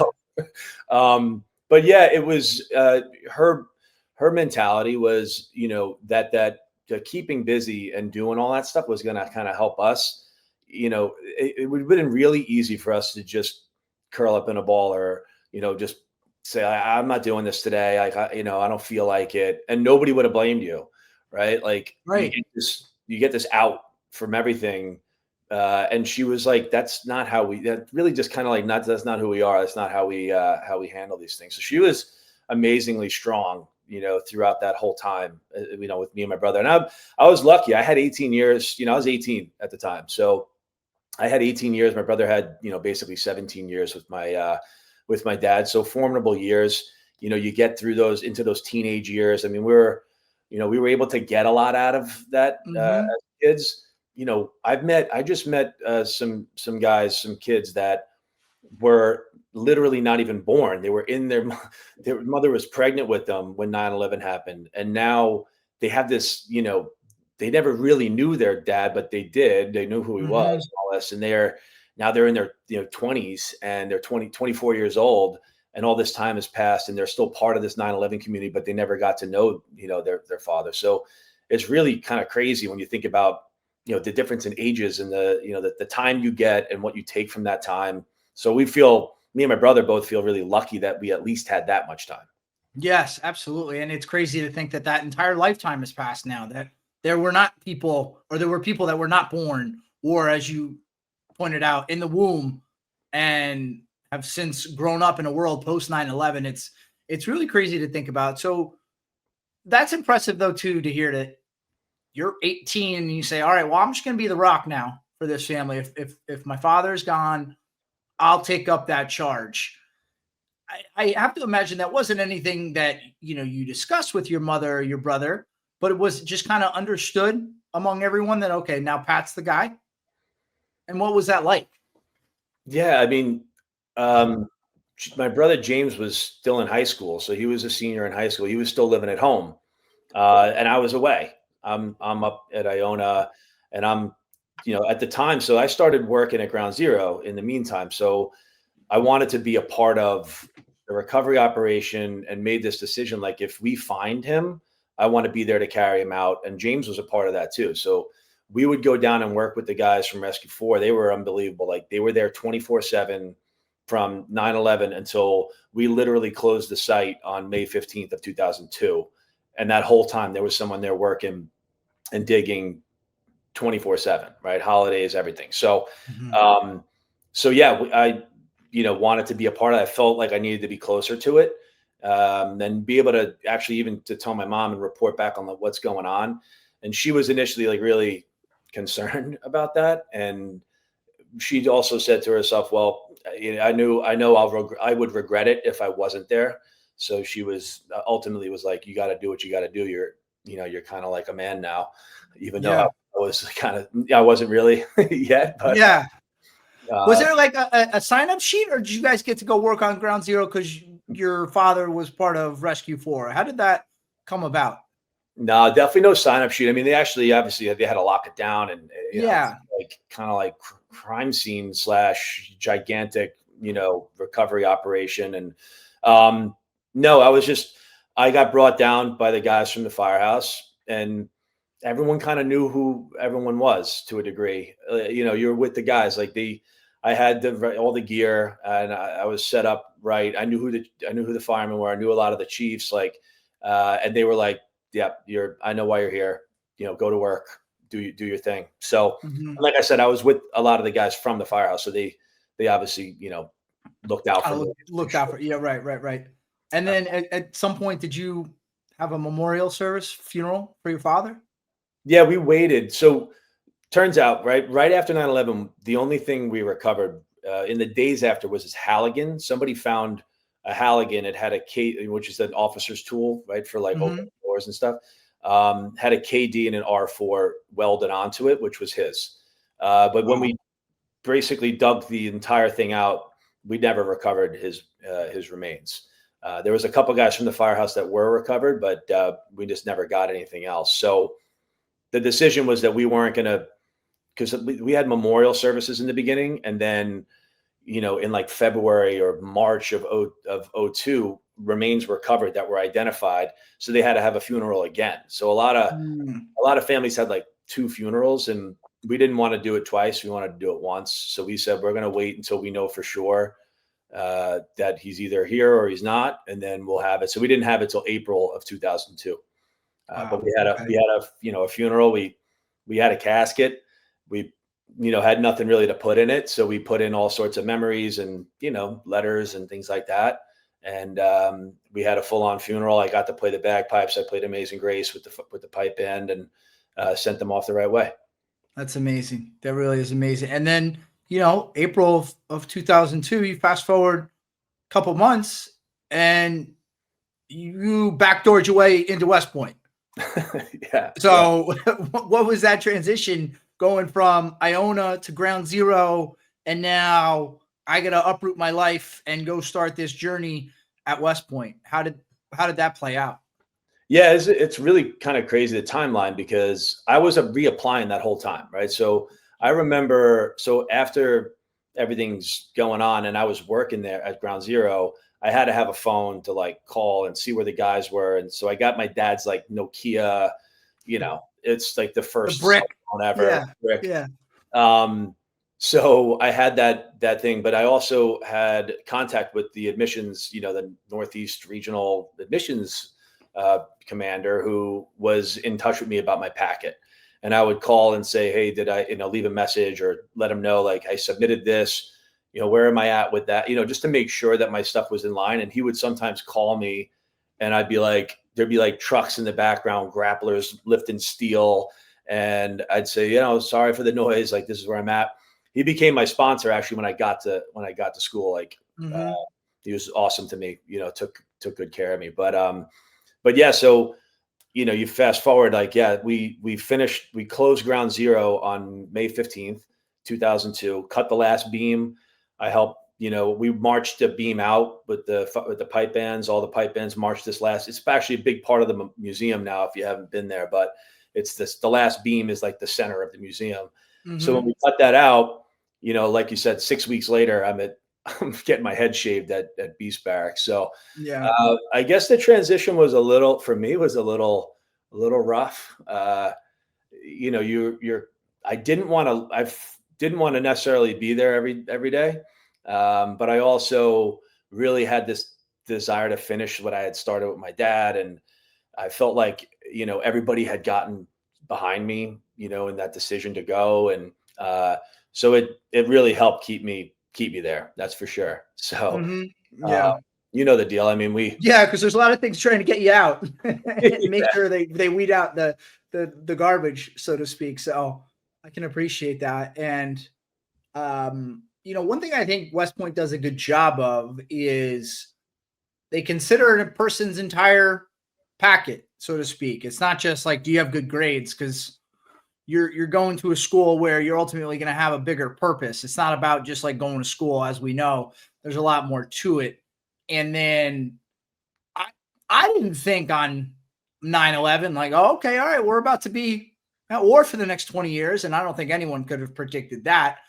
But certainly it had to have been considered given your experience after 9/11 and what happened to you on 9/11. Like, well, all right, let's look at this packet because maybe we get somebody who has a little extra purpose so that when he graduates and is in charge of leading soldiers, maybe there's a little bit more there than a kid from Iowa, nothing against Iowa, who is just a well-rounded, student athlete and wants to come to West Point. Do you think that played a part in you being able to get admitted? And that's not to say anything, although I don't think you were lighting it up on your report card every month if I know you too well.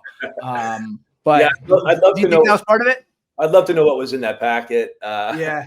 But yeah, I'm sure at that time, I mean, you're talking about not that long after it happened.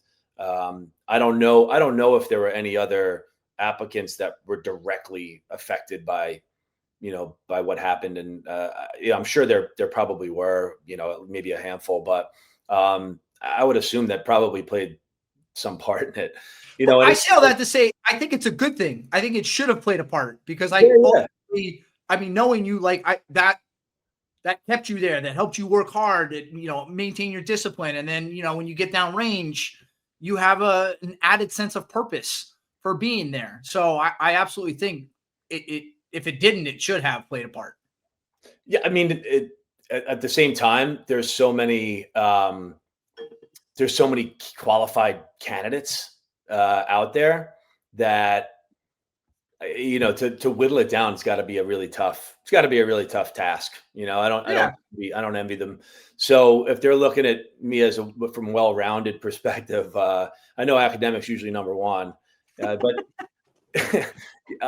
I went around, I was trying to sell myself, I would be at these events and I'd see at the time it was Mayor Giuliani or, the chief of department from the fire department. And I'd say, hey, sir, I'm really looking to go to West Point. Would you consider writing me a letter of recommendation or something like that?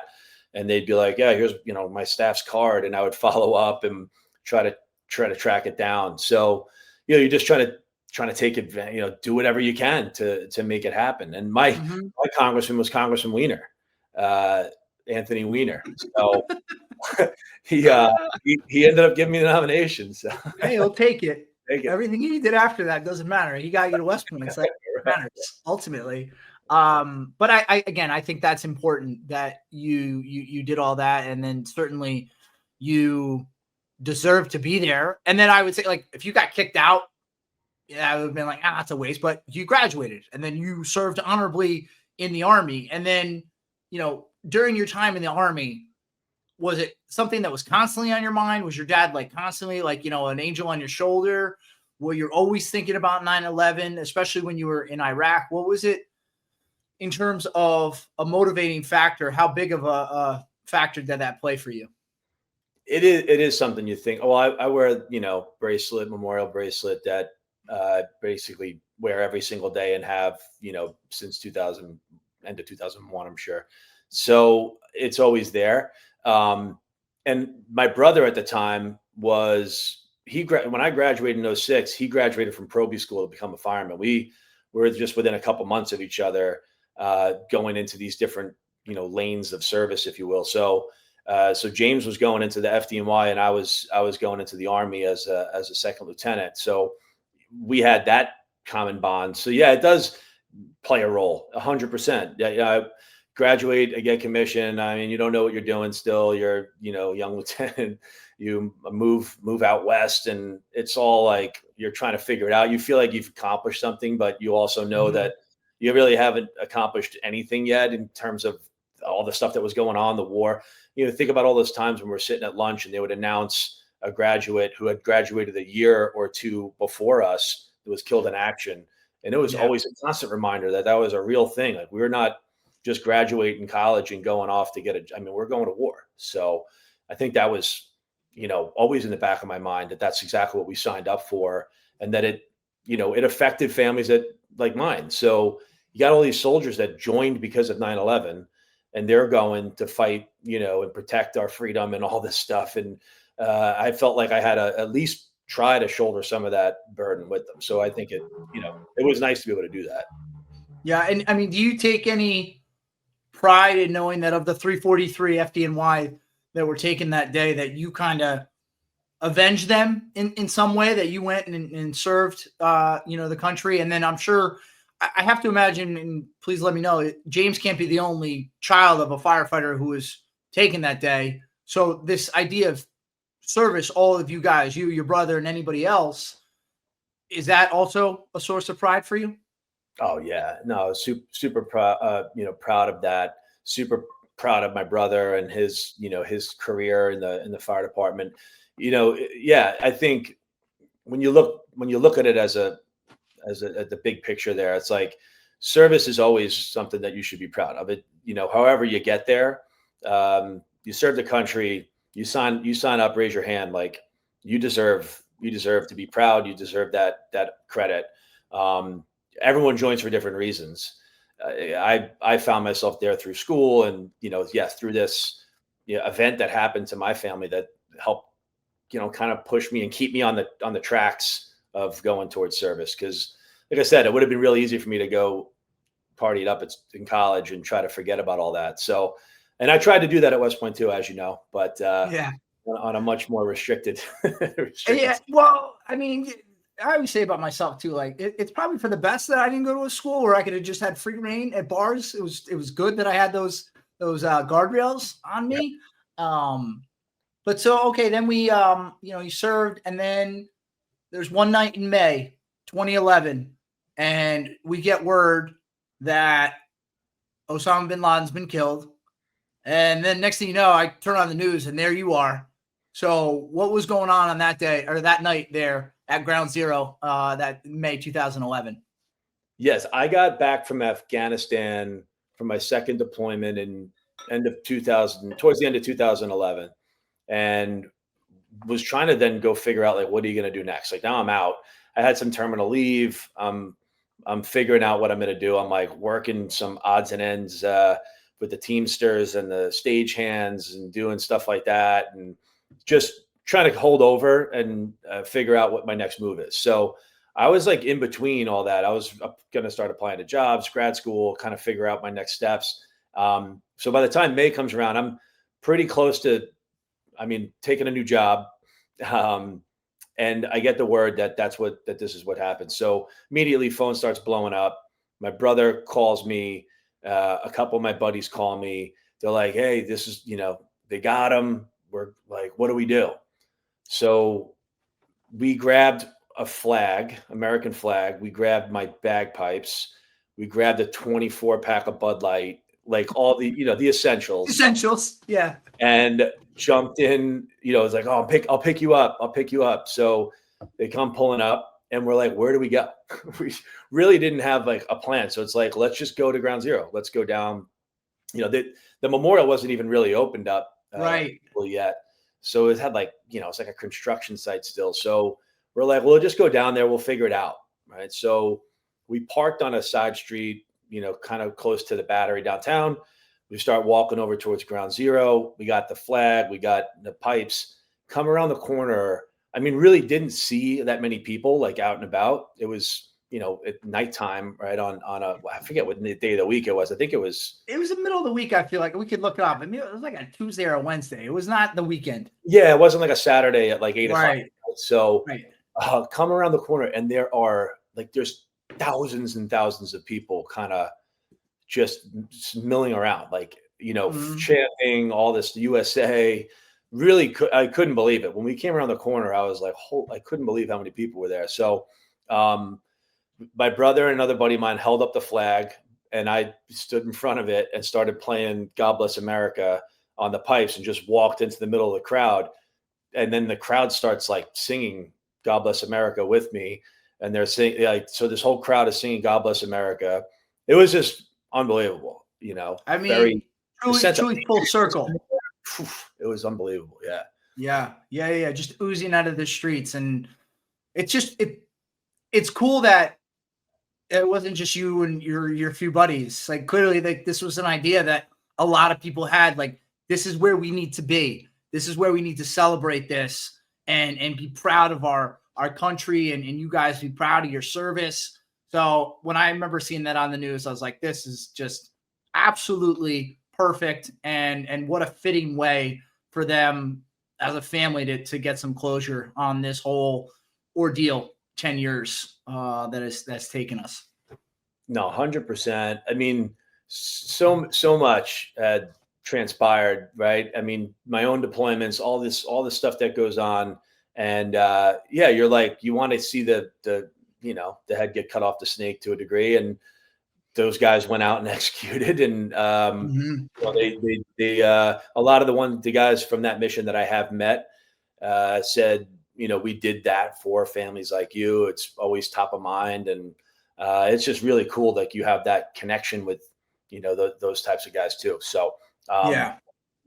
Very cool. Very cool. So let's end with this. It's now, going to be the 24th anniversary. As we said, a lifetime ago now. It's crazy to think it's been 24 years. In the immediate aftermath, first year, couple years, you would always see never forget, never forget, never forget. It's getting harder and harder to remember, though, just through the patches of time. And I don't think we'll ever forget 9/11, but each year that passes, it seems like there's less on the news, that there's less in newspapers. So what would your message be to anybody listening, to the American public? What does never forget mean for you 24 years later? Well, never forget. I mean, it's hard. We can't forget, and something we live with every day. So I completely understand people don't have that direct relationship with 9/11. It's hard you got your own stuff going on. So to me, when you say never forget, it should be more than just a frame, but just a phrase. For me, it's more about service to others. It's more about sacrifice and doing something good for other people. And I think if I talk about school kids that are learning about this, it's not about the negative. And we all know what the negatives were of that day, but I like to really try to focus on the positives. For us as a family, it brought us closer as a family. It helped us realize how lucky we are to have the things that we do have and the time we have together. It helped us appreciate, the stuff that we were able to do together as a family before 9/11 and after. It made us, kind of recognize that we want to serve others and we want to, do right by our city and our country and all those types of things. So, and it brought a lot of really great people into our lives as well. And that's kind of the silver lining. So anytime I talk about never forget, I also kind of tie it to pay it forward and do something good for somebody else on that day and make that your way to remember sacrifice of those that were lost by, bringing some other good into the world. And also kind of think about 9/12, like we were talking about, that sense of patriotism, that sense of, coming together as a country. It shouldn't take something terrible like 9/11 to bring that out of us. So I think we should be proud of who we are as Americans. We should be proud of our country, proud of our service members, like first responders, all that stuff.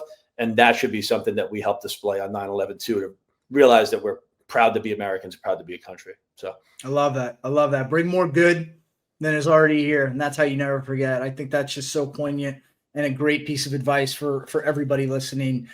Thank you, Pat, for telling your story here. Thank you to your family for the sacrifice you made on that day and the sacrifices in the service since 9/11. I'm grateful to not just know you, but to call you a very close friend and, to serve alongside you. So thank you very much. And to everybody listening, please, on 9/11, go do some good in this world. Thanks, Pat. thanks, brother. Well, thank you to Large, Annie, and Pat. Hopefully their stories resonated with all of you. I cannot implore you enough. You are in the New York City area. Get yourself to the 9/11 Museum. It is moving, and I think it should be required for every American citizen to go to that museum. It's unbelievable. It's so well done. I've been to a lot of museums. I don't know that I've ever seen a museum that quiet. Like most every museum is quiet. There was a new level of quiet. I went with my battle buddy from Iraq when I've been there one time, and we spent 3.5, 4 hours. We didn't say a single word to one another the entire time we were in there. So get yourself to that museum. Continue to tell the stories of these people, of these brave people, and the people who didn't get to go home that day, who went to work or Manhattan for one reason or another and didn't get to go home to their families. It's important to continue to tell their stories and not let this next generation forget what we went through as a country, because I think the more we tell those stories and, like Pat said, put more good back into the world, I think that's the only way that we can come back together as a country. So any caveats? Did we miss anything? Well said, Connor. Yeah. Nope. Good on My my only end. thing is, Ryan, what the hell is wrong with your city, man? This What? woman who felt the need to steal a Oh. baseball from a little kid when, oh, by the way, it's not like she had it in her hands. Like that, No, that I dad mean, got that ball fair and square. And then she she- came over and turned him and he gave it up. Unbelievable. Well, I mean, I think he did the right thing. And Oh, you I know, don't. like, I don't at all. I would have said to, hey, lady, sorry. Kick rocks. I grabbed it. yeah, Sorry. but listen, that You woman, can say it politely. You can say Yeah. it politely. she but- went to bed. She walked away with the ball and woke up like the most hated woman in the world. Yeah, I mean, that's not Who is she, my Ryan? city. That's Who not is my this lady? city. My city She was is not wearing a Phillies jersey. She was, but my city has pegged her like enemy number one. So Right. she's not getting any love from the city of Well, Philadelphia. until she comes out with a formal apology. You're getting she dinged should- for that one. She should go into hiding. Okay. Okay. All right. Yeah. All right. That's going to do it for the longest episode in our short history here at Bold American. But I again, an important one. Hug your loved ones. Tell them you love them, especially every day, but certainly on 9/11. Take some time just to read about people's stories who were affected that day. If you haven't, especially younger people, if you haven't taken time to really dive into that day and hear more stories, I implore you to do so. But with that, take care. Make it a great week.